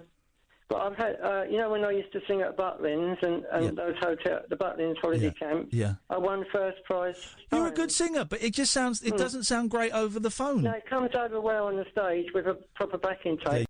There you go. You see, that's it. Yeah, like Miley Cyrus. Yeah. You got to be. It's got to be more space to let yourself go to, hasn't there? Like, exactly. You know, like my videos. I've got my YouTube videos. And, Nigel, what's going on with that girlfriend of yours?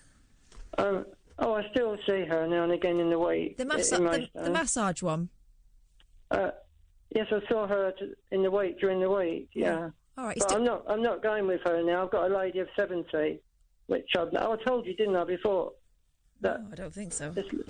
A lady of 70 I've known for about 40 years. So I've been going to see her. She's nice. She's quite attractive, even at 70. Yeah, well, they can That's be. a good age. That's a good age. She's had a good innings. Has she? Yeah, she lent me 20 quid the other day. She's what? She lent me 20 quid. Oh, yeah, what did you have to do for that? No, for food, because I didn't have any money for food, and she doesn't want it back. Well, there you go. Well, she's a good nice woman. person. It's better than them taking it off of you. Isn't it? Better than pricing up your drums.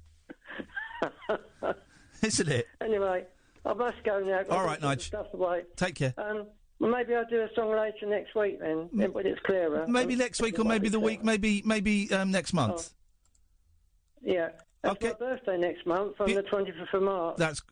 Okay. Well, that's great news, Nigel. Thank you. I know people will think that sounded harsh, but I'm just, I do get a lot of people going, I switch off when Nigel sings, and it doesn't sound great, and maybe that was a bit mean. I don't know. Now I'm going to fret that was a bit mean, but it's not been a great show anyway. And it's him singing Miley Cyrus song, really, or Barry Manilow really gonna. I'm going to get a load of abuse from people saying that was mean. Stop. Right, can you close Twitter? No, I don't want to close it. It's just. I'm just going through a phase. We've had two really, really good shows recently, and I'm just thinking tonight's is a bit boring. Tonight's is a bit of a boring show. I need to do something a little bit different, and it isn't going to happen tonight. So let's go to Richard. Good evening, Richard. Hi, all right. Yep. That tune won't Fishbone. That Fishhead song won't Fishbone. Did you just come on? Yeah, same Richard. Yeah, that Fishhead song. It won't. That Fishhead song. Okay. Won't Fishbone. Okay, that's great. Thanks for letting us know. Right, cheers. Thank you. No double bubble. No double bubble. You got one shot. You got one shot, kid. And that's it. 0344 499 1000 is the telephone number. It's a weird vibe tonight, but I enjoy the weird vibes. And sometimes the show doesn't work, and tonight's is all right. It's all right. It's not. I need to click my back again. My session with the osteopath today was good, but he did a nice little click, but I really wanted a big click lower down. It was all higher up, but I think he's sorted my back. I think I can walk tall. I can walk like a man. I can stand proud, and I can twist my neck. There you go. Oh, yes, mate. That is what it is all about. All right, listen, we've got a few minutes, then we've got the news. I don't want to dive into any of these stories yet. We'll do them in it. I don't want to steam in with a news story before we get to the news. That would be ridiculous. So, dear listener, let me tell you that, of course, you can get lots of podcasts from us. I keep forgetting to mention the podcast of the show, and I always do it right at the end. So, there is a daily best of podcast that you can get if you go to iTunes or if you go to Acast or your usual podcast provider. If you type in Iain Lee, Talk Radio, Late Night Alternative, any of those combination of words, it'll pop up. Do subscribe, do review it if you can on your platform, do share it. 1.7 million downloads last year, guys. A couple I would point you in the direction of that are still up, I think. The Stephen Tobolowsky chat that we did is very good. What was the other special one we did the other day? Oh, Nick Jones. Nick Jones is up as well. That is really good. And I would recommend, what's it called? Mike Snorbits. Is that what it's called? Mike Snorbits was like a best bit of the show. We basically confused a drunk man so much that he forgot his own name. And it was one of the funniest 20 minutes that we've done for ages.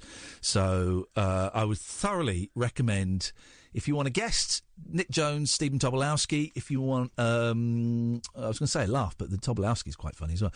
If you want to hear crazy, phone-in, mayhem, then go find the Mike Snorbits. And if you go to, go to Acast and they'll list, and that's where you can get there. We will be having more rabbit holes soon. We've been a little bit lazy on the rabbit holes, but I'm trying to get a mojo back. So maybe we record a rabbit hole special next week. Okay. Maybe we do that if we feel like. Let's not commit to it. But let's see. Maybe we do a little something just to put up there. I don't know. In the meantime, another hour of this before Martin Killerkelner comes on. 0344 499 1000 is the telephone number. It's free for most of you. Cost you pennies at the most. And Matthew will call you back this evening anyway. 0344 499 1000. This is Talk Radio. The Late Night Alternative with Iain Lee on Talk Radio. We have ways of making you talk. All the leaves are brown and the sky is gray. I went for a walk on a winter's day. I'd be saving warm if I was in LA.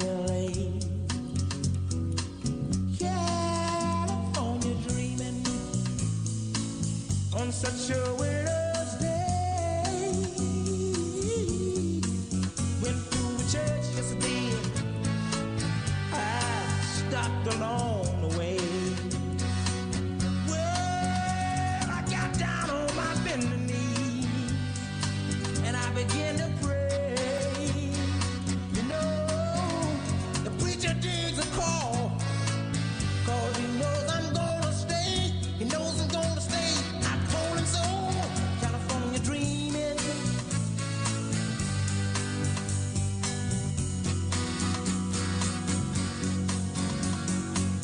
Oh,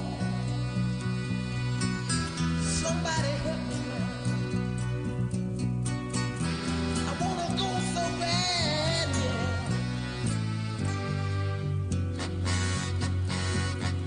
'Cause all the leaves are brown and the sky's gray, yeah. I went for a walk on a Wednesday. Oh, I'd be safe and warm if I was in LA. California dreaming on such a winter's day. Such a winter's day. On such a winter's day. Yeah, yeah. Wow. California dreaming. California dreaming. You got to get some sunshine. Well, this puts us in an interesting dilemma. I've just remembered, of course. What, how do we phrase this? Hang on a second. Okay, what connects this song with Michael Jackson? Isn't it?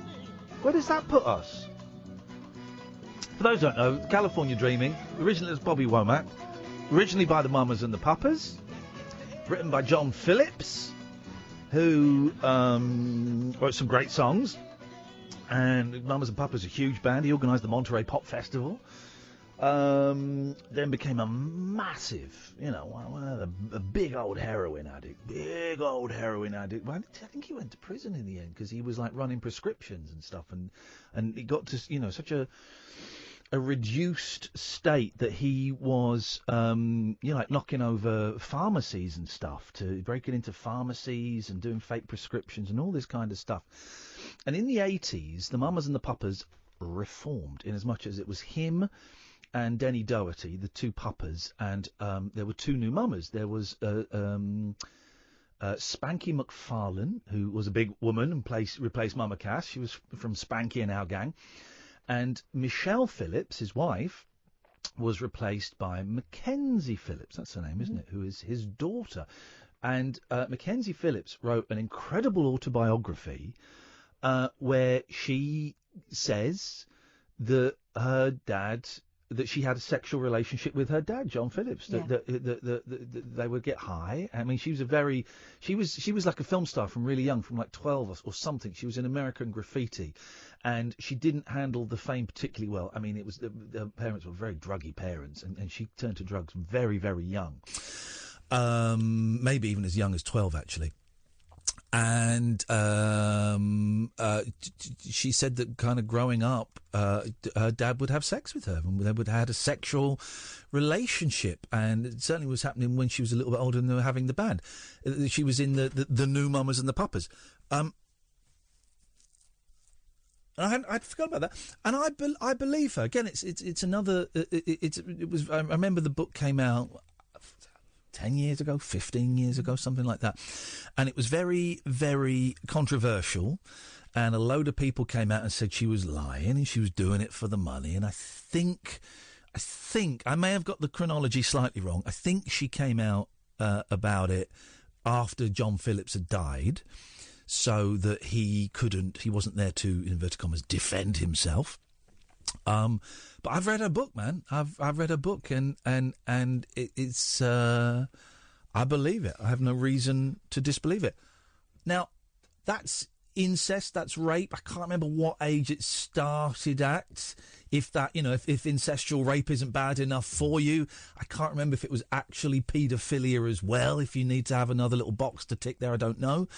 But that's lousy, and I still listen to Mamas and Papas records. Mamas and Papas still get played on the radio a lot, and there seems to be no furore about it. No. It's interesting, that one, isn't it? Is it different because there's more than one person in the band? Because I read that book too, High on Arrival, and it was... It was staggering. Some book. In the Sally Field book, she says that Jimmy Webb raped her. She doesn't use that word. She talks about being a young woman, probably about 18, 19, 20, going to Jimmy Webb's, getting very stoned on hash, her having a panic attack and going to the bathroom to try and calm down a little bit. I keep meaning to bring it in and read it because I would love to get your take on it, Catherine, and you, dear listener. She goes to the bathroom to try and calm down. She's having a panic attack, a whitey, and she kind of collapses on the passes out on the bathroom floor, and then she sort of wakes up and she's calling for Jimmy Webb, and then she passes out again, and then she wakes up and he's inside her and he's having sex with her. That's rape. That's rape, yeah. Right? Yeah. And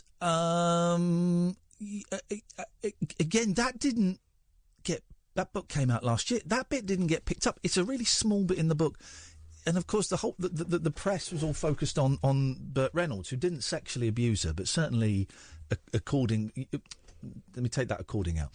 Didn't sexually abuse her, if I remember it correctly, but did belittle her and mentally bully her and try and remove all her confidence. She went to the Cannes Film Festival, and he kind of sneered at her and said, "You're going to the Cannes Film Festival. You're not going to win. You're not going to win anything." And she won Best Picture, and then she won an Oscar for that picture as well. So it really, you know, and everyone focused on that, and no one. It almost. I kind of read it, and I had to go back and reread it. Did I just read that Sally? I'm treading carefully for legal reasons. I'm phrasing it like this, but I believe her. That Sally Webb is accusing Jimmy Webb of... Right? And what's interesting about the book is she's full of low self-esteem because of other stuff that happens to her, which I'm not going to go into because I want you to read it, really. She's full of low self-esteem, and she's saying, even in the book, was it my fault? Was it because I passed out with my pants down? Was it because I got stoned with him? Did I, when I was stoned, did I say he could? I don't know what happens. I think it must have been my fault. But that's such a common thing because... okay, nothing like that as bad as that has happened to me, but in situations where something weird has happened, you always try and look for a reason why. Yeah, of course.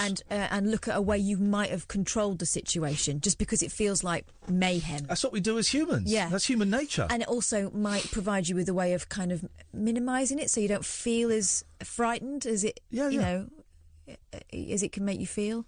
A poor woman. Yeah, it's an incredible book. No one picked up on that. Okay, so what this is why I'm saying to the Jackson fans, if it's true, right, you can still listen to Michael Jackson. I just think the places where you will be able to listen to it will be limited. Although there are now loads of radio stations going, well, we're still gonna play it. There's still a demand for it. Let's kick this idea out. I don't know. This isn't necessarily what I think, but okay, let's try and work this idea out. It's okay to play music on radio from people who are sex criminals. Let's kick that idea around because of Michael Jackson, because of the Mamas and the Papas, John Phillips. We still listen to slightly different. We still listen to Phil Spector records, despite the fact he was a violent bully to his wife, and he shot a woman in the face and murdered her. We all know about Led Zeppelin. We've all heard stories of David Bowie. One can only imagine, you know, the age of the girls that a lot of the 60s bands were kind of having sex with, you know. Elvis Presley, Jerry Lee Lewis, you know. We still play them. Is it because they're white? I don't know. So then maybe it should be a blanket thing.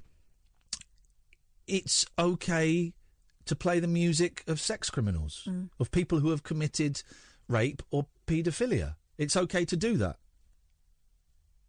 Because it does seem to be one rule for one and rule for another. Absolutely. We know... I mean, I have heard this argument. There's kind of two arguments about Gary Glitter, right? One is that he... And one of these I sort of buy a little bit. And he travelled the world. You know, he had lots of images of child rape on his computer, and he travelled the world paying for sex with children, you know, like 9, 10, 11, 12-year-old children, right? There's many people. There's no shadow of a doubt there. As far as I'm concerned, some of his fans do believe that there's. So the two arguments are, one, that he's a scapegoat so that people like Jimmy Page and other, you know, the other people. He's the scapegoat for Savile. Yeah. They couldn't get Savile, so they got Glitter. Right. I don't buy that. But the other argument I've heard is it's because he was like a silly little pop star as opposed to a serious rock musician. So he's disposable. So he is disposable because it was Gary Glitter. It was I'm the leader of the gang. It was I Love You, Love Me. Even though it was these silly little pop songs, as opposed to, you know, serious 9-minute rock songs with 5 guitar solos in. And I kind of buy that one. I do think that the more serious the rock musician, the more we turn a blind eye to what they've done. Is there anything in it that Gary Glitter, a lot of his fans were kind of female pop-type fans, whereas, you know, the serious musicians are followed generally by blokes? Is there something in that? I wouldn't say that Bowie was. I would say they're followed by blokes more now. Yeah. At the time, Zeppelin maybe, maybe. I don't know. And I'm treading slightly carefully. It is a really tricky one, and there does seem to be a double standard at work. Okay, well then let's have the rule. Again, I'm not saying you've got to be so careful because someone will just switch on and go, he's saying we should play music by nonsense. I'm not. Let's kick this idea around. You should be able to play music by anybody, whatever they've done, whatever crime they've committed, however heinous, however hideous. If the music is good, then you should be able to play it on the radio. Well, define good, though. Well, I mean, that's subjective, isn't it? Of course, but you should be able to play it on the radio. So there you go. By that rationale, that's that sorted. It's just music. Yeah, it's the separating the art from the artist. Yeah, can you? Yeah. Separating the art from the artist, which is not such a binary thing, because obviously a lot of them got the sex with the kids because of the art. But you should be able to separate the art from the artist, and you should be able to. Maybe you just have, like you have absolute 90s, and you just have absolute nonsense. So, do you know what I mean? I'm being slightly flippant. I don't mean to make light of the crimes. Maybe, but maybe that's cancelled. That's FM. the way forward. I mean, there was. Philip Larkin, the poet, was a massive racist. Apparently, it's great poetry. We've not cancelled Philip Larkin. I read somewhere that one of the war poets, and I want to say Wilfred Owen, but I could be wrong, was a massive anti-Semite. You know what I mean? There's all of these instances throughout history where great artists were actually also great arseholes. Oh yeah, let's look at film. Okay, you've got Robert Mitchum. Yeah. The way he behaved towards women in some of the books I've read is absolutely reprehensible. Do we stop watching films with him in it? Yeah, Polanski. Polanski.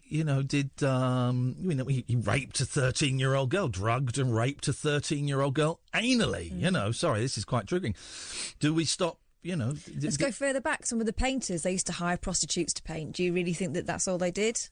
Well, I don't know. What are you suggesting about some of the old days? I'm pretty sure there was stuff that would be defined back then as kind of debauchery, where those women weren't classified as being as good as women who were not selling them. Maybe this is what we do then. We just say, you know what, it's fine. It's art. It's art. You forget that the person may have been a scumbag. We're just gonna look at the product, and we're just gonna dig it and separate it. And if you can't deal with that, well, that's just your tough. choice. Maybe that's the problem solved. I don't know. I'm not saying that's the way forward. Hey, Martin, how are you doing? 0344 499 1000 is the telephone number. Dreamweaver, stay there. Dreamweaver, the pea drinker, is coming up. This is Talk Radio. The wild man of late night radio. The Late Night Alternative with Iain Lee on Talk Radio. We have ways of making you talk. Get out of the studio, Kellner. You're not in until 1. For goodness sake. It's outrageous behaviour. Coming in here with your threats. Outrageous. 0344 499 1000 is the telephone number. Let's go to Dreamweaver, who's an internet viral sensation. You are a meme. Am I? Yes, mate. Meme weaver. I wouldn't know. Or because you drank a bit of wee. Yep. You're quite a lot of wee. Yeah. At all. So it's well, they did it on television for a while. I think it was like 100 years younger, and they had loads of celebrities doing it, and all right, mate. they were putting wee on their face, and they actually felt tighter on the skin. But whether they carried it on or not, I don't know. I suspect they didn't. No. I suspect that they didn't. But what have we got? What dirty, filthy, pervy habit are you going to confess to tonight, DW? Well, following Burt Reynolds, I've got a National Enquirer in front of me. Yes. And it's dated January 14th, and it's got Burt Reynolds murdered this man. Wow, Burt Reynolds is a murderer? He beat movie agent to death in jealous rage over gorgeous actress who lives nearby me. Wow. Bearing in mind this is the National Enquirer. No, hang on, but they can't print it unless it's true. Well, this is the fact. Story is about a lovely lady called Sarah Miles from Ryan's daughter. Right. And it's quite a lot in here. But the National Enquirer have been in the news recently, and when you came up with Burt Reynolds, I thought, oh, I've got something about him. It's all going through MGM at the moment, the film company, and it got stopped many years ago because Because he threatened to batter someone else. He said, you print that story, I'm going to batter you to death with the corpse of the first guy I battered to death. I'm Burt Reynolds. I'm the bandit. Not Smokey, I'm the bandit. Smokey is the police. I thought he was great. Hey, he was a Big 10-4. Big 10-4. Big 10-4. We got Smokies on our tail. Yeah. You know what? This in the last 30 seconds, I just lost the will to live. Don't do that. No, it just suddenly, everything fell out of me. I just sank. Isn't that funny? Not your fault, Dreamweaver. Oh, thank you. It's not your fault. I just suddenly thought, oh, jeez. What's it all about? Alfie? Well, the thing is, yes. I've had that feeling for the last few years. And that's why I've come away from television, internet. And you're just going straight to the National Enquirer? The National Enquirer, well, there's reasons behind that which I can't discuss, but I've got a copy of it, and I'm following the case very closely at the moment because it's all going to go off. But anyway. Hang on, are you about to be in the National Enquirer? Me? I'm in discussions with him at the moment, yeah. About what? About this case. About what? Because your phone line is lousy. About what? This is an old Nokia. My smartphone fell down the toilet. It cost me 150 quid to get it fixed. So I'm on an old Nokia, about 20 years older than most phones. Well, it sounds awful. We can barely hear you. Sorry. Yes. Okay. Well, that's that. I can't be bothered. 0344 499 1000 is the telephone number if you want to give us a call. What have you got, Catherine? Okay, here we go. Old people still having it off. The porn movie that shows you can still have great sex life in your 70s. I've seen them. What, 70-year-olds? Yeah, why the hell not? You know, you get a bit bored of the usual stuff. You just throw in a number and see what comes up. Blimey. Yep. John Campbell is 73, Dr. Annie Campbell 72. They're both still active as authors, speakers, and perhaps most importantly, according to the Daily Star, porn stars. They've been together since 2013 and bonded over their interest in human sexuality. Oh dear. Both written on the subject in the past, and they're very keen to send the message that sex doesn't stop when we get older. Whatever. Oh, God. They've teamed up with the Swedish... It could be a bit awkward. They've teamed up with the Swedish exotic film director Erika Lust to create their own porn movie. Lust. Yeah. They've created their own porn movie, Soul Sex. She's got a website where... What's it called? Soul Sex. Dirty buggers. Erika Lust has got this website where you can say, this is my fantasy, and she'll make it for you. All right, she's one of them. Yeah, but looks like they're doing the acting as well. Remember in the 90s? I never saw them. I remember them being advertised. There was a slew of, they were pornos, but they were supposed to be, acceptable pornos for couples, and it was all the Kama Sutra for lovers and stuff like that. And it was basically just two beautiful people having it off in different positions, but it was meant to be an instructional video for lovers who wanted to spice up their sex life. Do you think anyone ever got past the first 5 minutes? I don't know.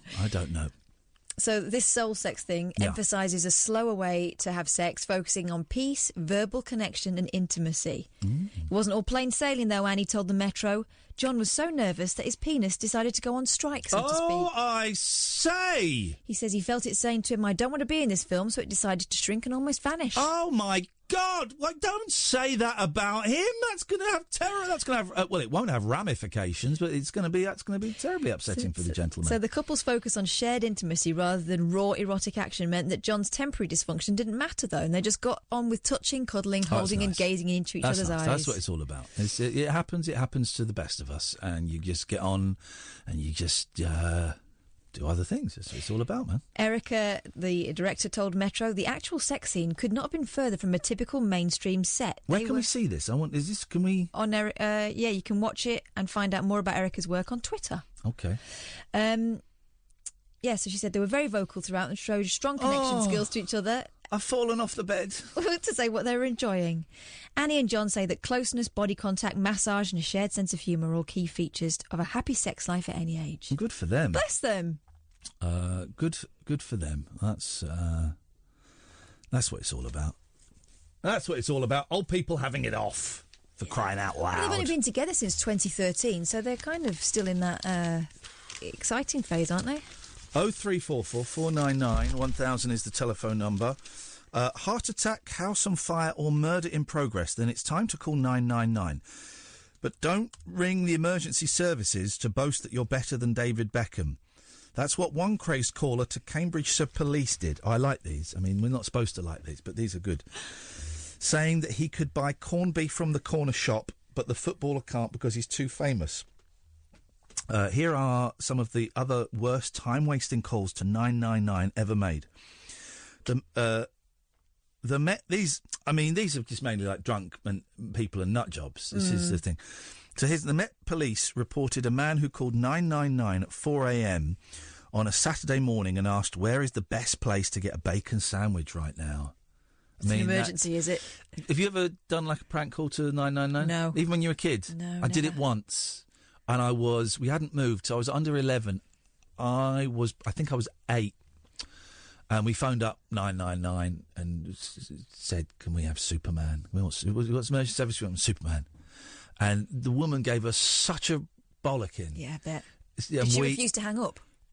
I don't know. I remember she just had such a go at us, and she said, I'm tracing this call, and the police will be there in about 2.5 minutes. And we cacked our pants. Never did it again. Good for her. A woman rang 999 in South Yorkshire to complain she had maggots in her bin. Is that a euphemism? Now, this one kind of makes sense. Police in London reported a woman called to say she had bought a cold kebab and the shop would not replace it. That's a trading standards issue. That's not really the police, is it? No, I would say it's police. Maybe not a 999. What, a 101? They should have like a 666 for it's like half an emergency. A woman rang 999 to report a clown selling balloons for £5, which she thought was too expensive. So both those women in this scenario have both got consumer problems, really. Well, there's a lot of them of that. In 2016, Scotland Yard said someone had rung 999 to report my mum has put a deposit down on a fridge freezer and they haven't delivered it yet. That's nuts. Another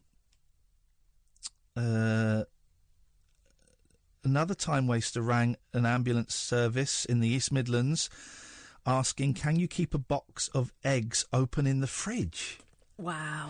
You put eggs in my fridge and that's wrong. Well, you don't have to. No, you're not meant to. Well, no, you're not meant to. It's not just you don't have to. You're not meant to. Oh. Eggs are not meant to go. Why do fridges have egg holders in? Oh, because people who make fridges are idiots. You're not meant to put... Right, here's the thing, right? Is a chicken's arse hot or cold? Warm or cold? Yeah, but she's not doing it so you can keep it, is she? No, but is it warm or cold? Just answer the question. Well... Is it warm or cold? I've not felt one for quite some time. I'll tell you the answer. It's warm. Right. It's warm, right? Yeah. So you need to keep eggs at room temperature. If you have them at cold... Doesn't make any sense. You get salmonella if you put them in the fridge. You actually makes it poisonous. That's not true. That is true.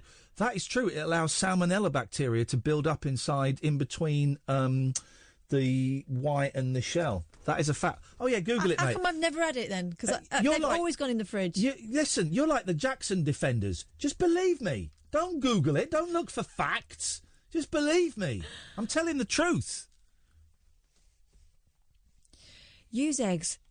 This is handling eggs safely to prevent salmonella. Yeah. Use eggs 4 to 5 weeks from the day they are placed in the refrigerator.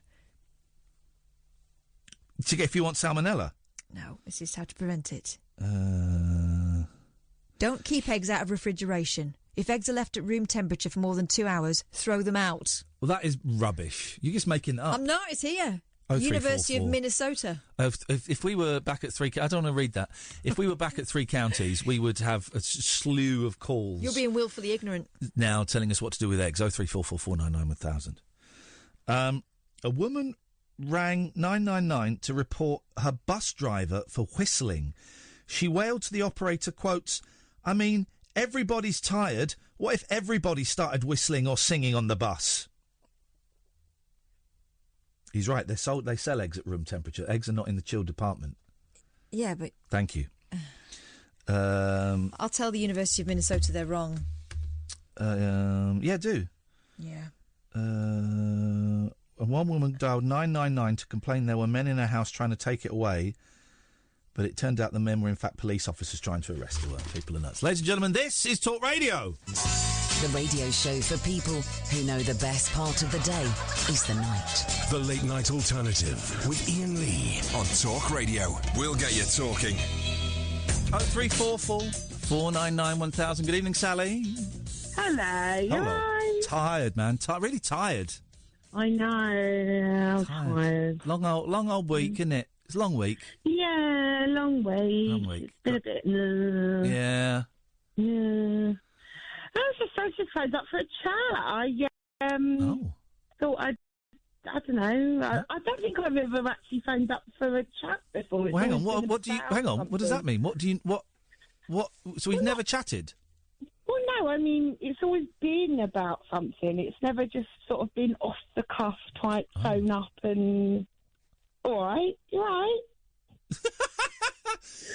Oh yeah, yeah. Well, okay. Well, go on then. Well, now we're going to do small talk, and I don't know how to do small talk. I don't know how to do small talk. Oh, jeez, Kath. I don't like it. Oh, this is going to be fun. Oh, well, I'm comfortable in it. Hang on. All right, let's do it. Let's work through this. Yeah, go on. Hang on a minute. Right, Go let's on. create. Okay. Hang on a minute. Let's create a little vibe first of all. Let's hang on a minute. Here we go. We're going to create a little vibe. Yeah, I know. Here we go. We're not going to have that one. Hang on. We're just going to create a little vibe to make it. Oh, I know what I wanted to ask you about, Sally. Hang on a minute. I'm creating a vibe. Hang on. Let me create a vibe. All right then. There we go. So yeah, bar talk. Yeah, go on. Your mum did something really brilliant today. Yeah, she did. I'm really proud of her. She's 18 months sober. Yes, man. I'm really, really proud of her. Aye, that's if you'd have wicked. asked me 18 months ago, I don't think she would have. If you'd have asked me 18 months ago, I would have said, nah, she couldn't. But no, she has, and it's really great, and I've got my mum back, and it's nice. That's wonderful. I did wonder about that, because I remember you telling us about how bad it could get back in the day.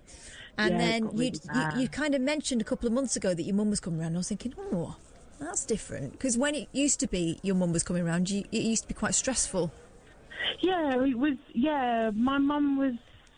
She was very difficult.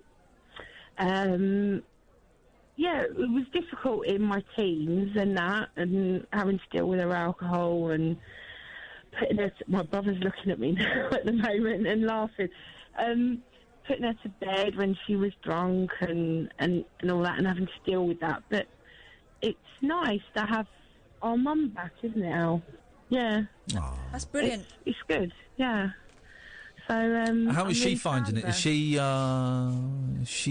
all right loved with it? it. Wicked. Yeah, she loves it because she's waking up and she doesn't feel tired anymore, and she's not wondering what she said, and she's more energetic and active, and my kids are getting on a lot more with her, and I'm not making excuses not to come and see her, and yeah, it's good. It's really good. So That's wicked I'm news, really and pleased with that's inspiring. I saw the little chip Yeah. getting tweeted earlier on. That's inspiring Yeah. for people who are struggling, and Well, she got her 18 months chip today. Wicked. So, yeah, it's good. But, yeah, she's...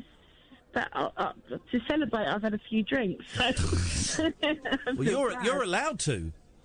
I know. I don't really drink at all, but today I think I'm on my sort of like 8th pint. So I'm Sorry, what? What? I'm on my 8th pint. Bloody hell. Of what, wine? No, I'm on the Heinekens. I'm Irish, Jeez. so I can take That it. is hardcore. I am hardcore. No wonder you're phoning up for a chat. You're steaming. when I was going to trial, sorry to bring that all up again. Yeah, go on. When I was going to trial, I sort of developed a bit of a drink problem, and I was like doing 2 bottles of bourbon a day. Bloody hell. Yeah, it was quite bad. But then we got Bourbon?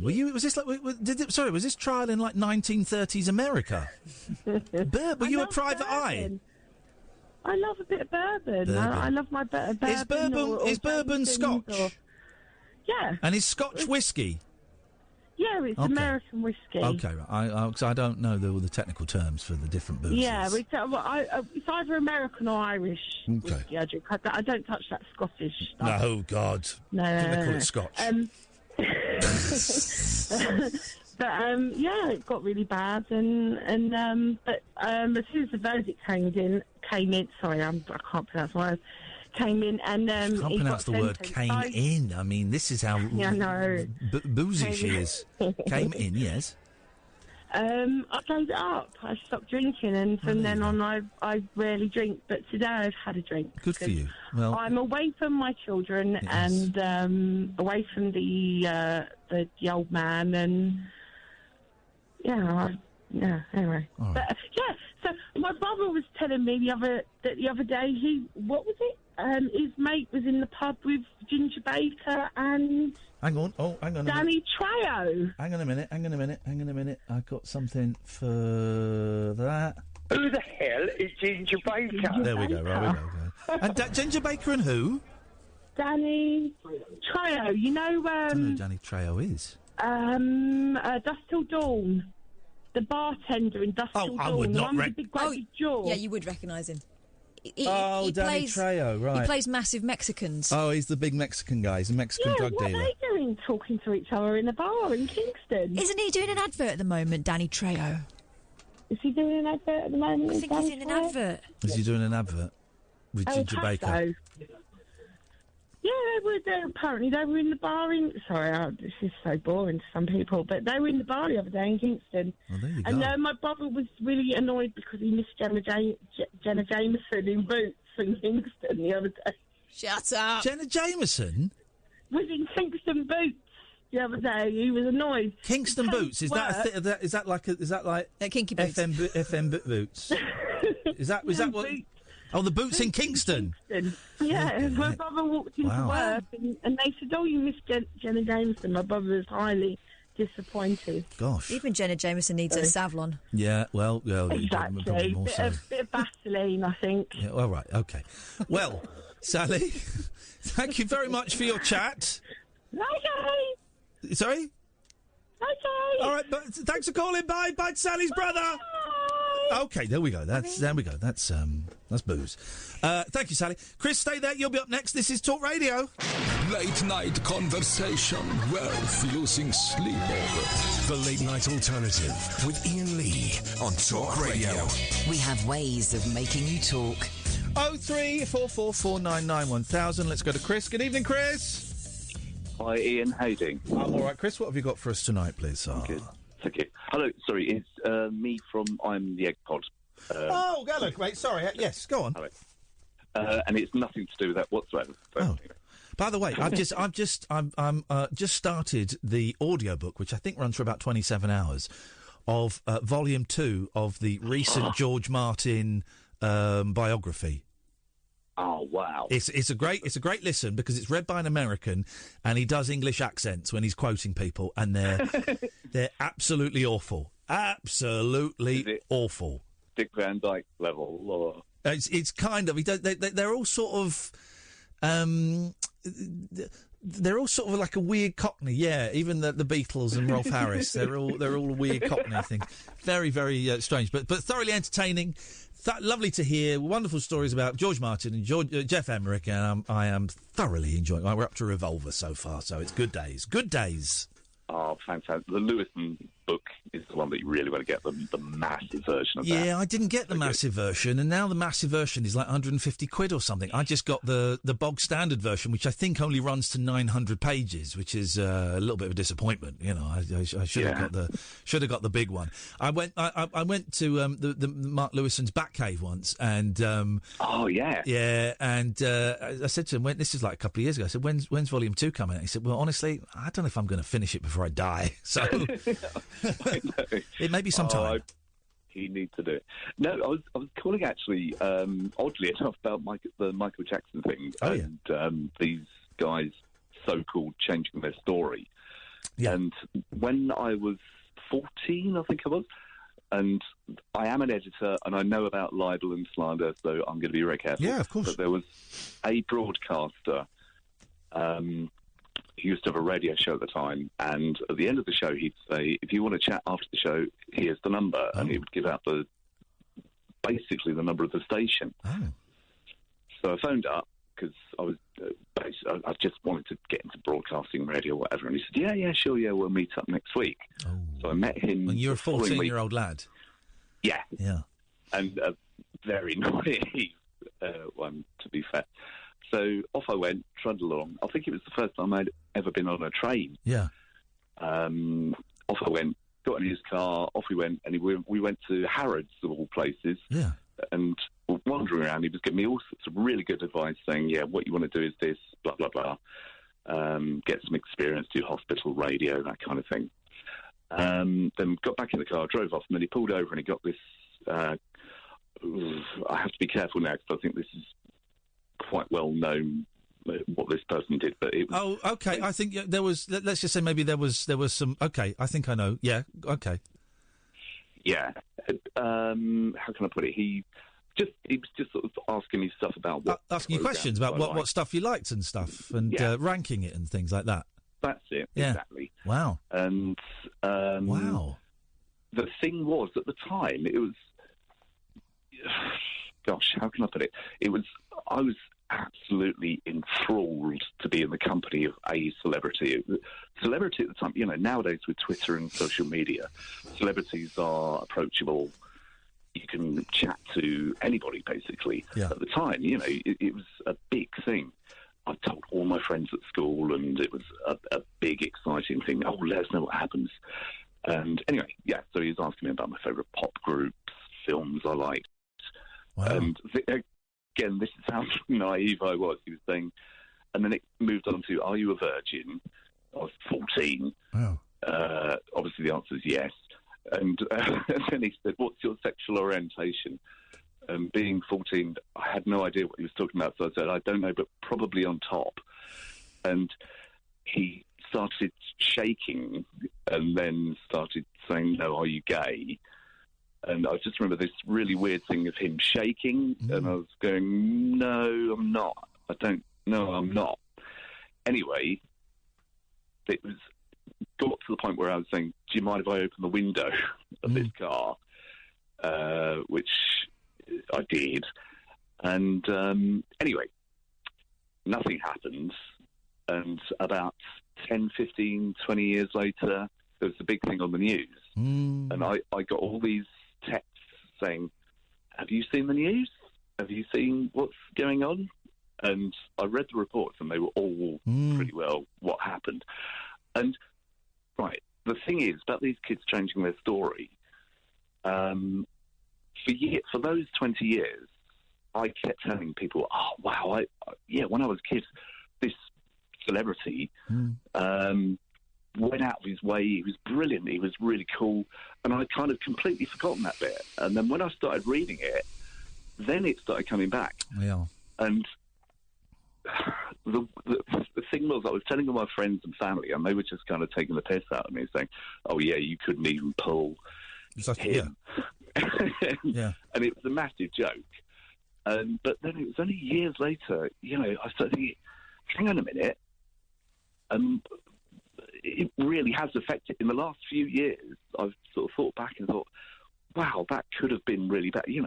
What allegedly did happen to others should have happened to me. And it does hit you years and years later.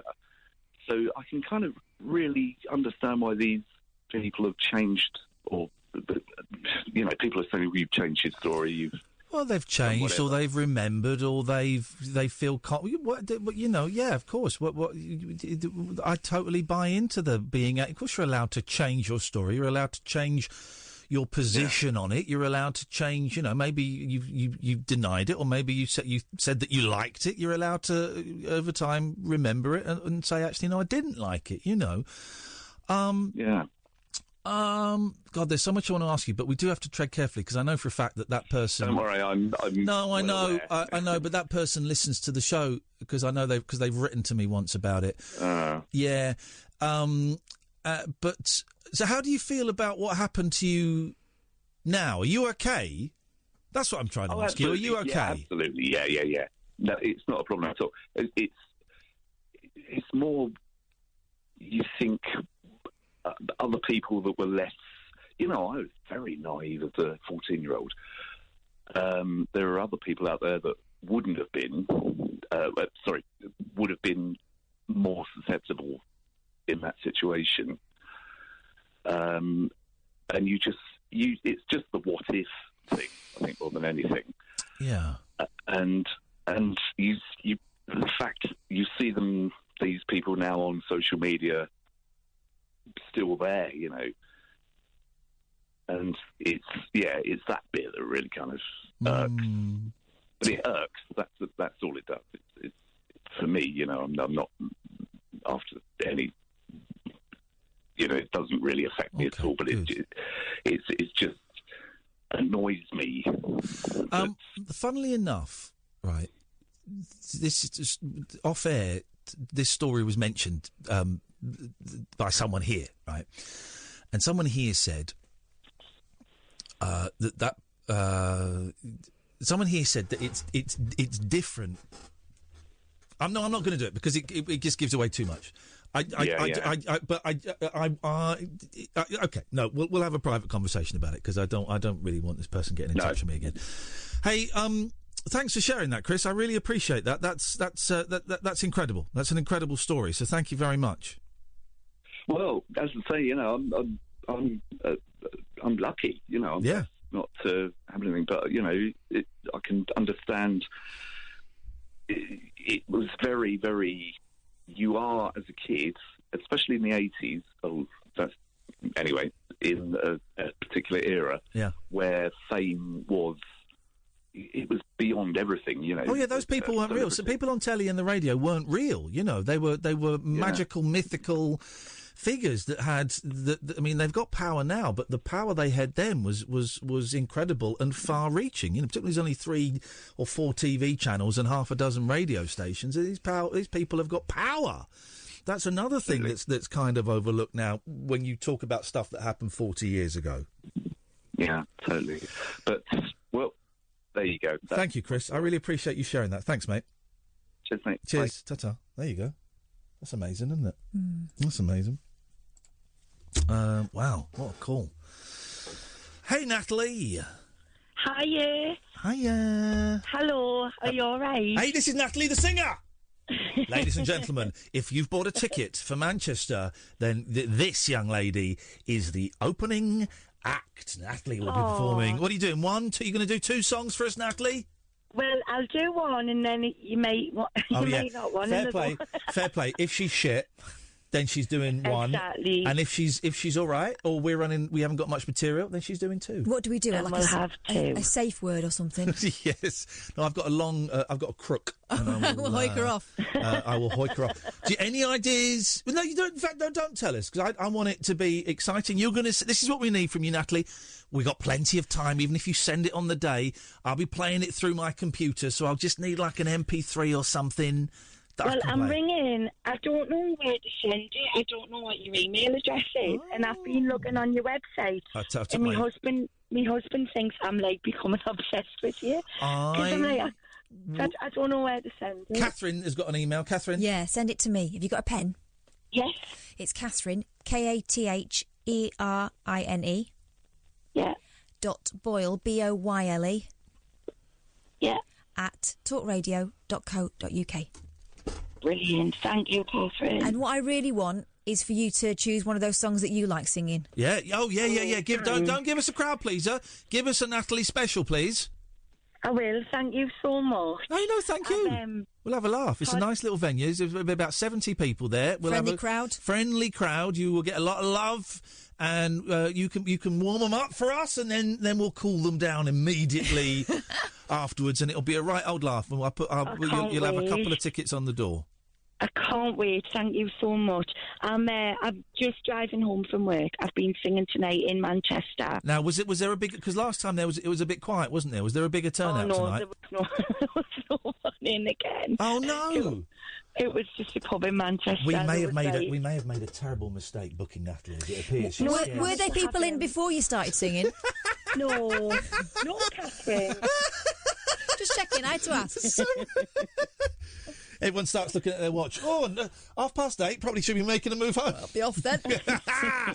It was all right. It was just a quiet little. I know. Listen, night. we've all done gigs in front of not many people, and it's disheartening, man. But seriously, you keep plugging away, and we will have a right old laugh. When is it? May, I think, is Manchester, isn't it? May, I think. May, yeah. We will have a right old laugh in Manchester. You'll get a lot of love. You're going to get a lot of applause, and we'll have a laugh. Thank you so much. Hey, thank you, man. I've been doing this a long, long time, and I've never wanted to get anything more out of it than what I've done. No. It's always just been a job. Yeah. And I'm studying at the minute to be a nurse. Oh, singing nurse. There's a gimmick.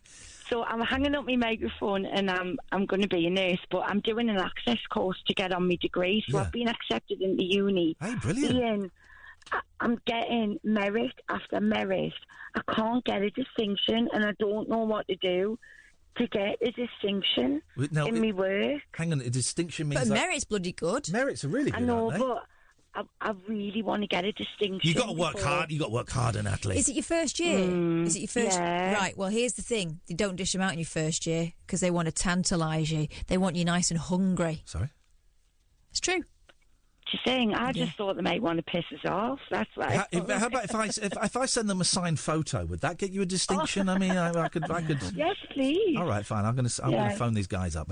Hey, listen, Natalie, we've got to go because we're coming to the end of the show. Thank you. Listen, I'll be in touch. Thank you so much. No, thank you very much indeed. There's, ladies and gentlemen, if you've bought a ticket to the sold-out show in Manchester. We got an opening act, Martin. This is big time. We got an opening act now. And also, if anyone falls ill, we're covered. Yeah, we go. You see, sorted. Fantastic. Martin Kellner is here. Good evening, Martin. Good evening. Would you send me a signed photo if I asked very nicely? Yes, of course I will. I will do that. What I'll do is I'll email you a picture from my phone, then I'll just scribble on a bit of paper for you. Exactly. Yeah, that's fine. Anything. That's what we'll do. What you got on your show tonight? It's the usual stuff. Basically, you always sell it so well. I know. So proud. Nothing of great moment. We'll be talking about politics, football a little bit. Are you just reading a list of things, politics and football? Are you? Well, no. It's got. It says U.S. news. Are we talking to Dr. Tara Swart? Sorry? Dr. There's no one called Dr. Tara Swart. Swart. Swart. Swart. Or Swart, actually, because I did ask her how to pronounce it. We'll be talking to Dr. Tara Swart, who says we need to... is it oxycodone that we need? I've got no idea what you're rambling on about, man. Oxytocin, and that lowers your stress levels. Yeah, Oxycontin, very, very addictive. I could do with some right now. Yeah, well, it lowers your stress levels, and she claims that you need to hug and kiss people at work. Now, a lot of people got into trouble for that. Yes, well, we're on BBC, so we were trained to do that. That was... Yes. Well, anyway, so we'll be talking to her about that. And we have the Cyclists Film Club, which is in honour of the porn stars who formed a cycling group. Did you hear about that? Oh, I did, yeah. So we were going to do adult movie film club, but it's too easy, isn't it? Shaving Ryan's private, It's too easy. White Men Can Hump. It's a genuine film. Oh, they're all genuine films. They are. That is coming up after 1 o'clock. We're back on Monday at 10. Thank you, Catherine. Thank you, Matthew. Stay tuned. Martin Kelner's up next. The Late Night Alternative with Iain Lee on Talk Radio.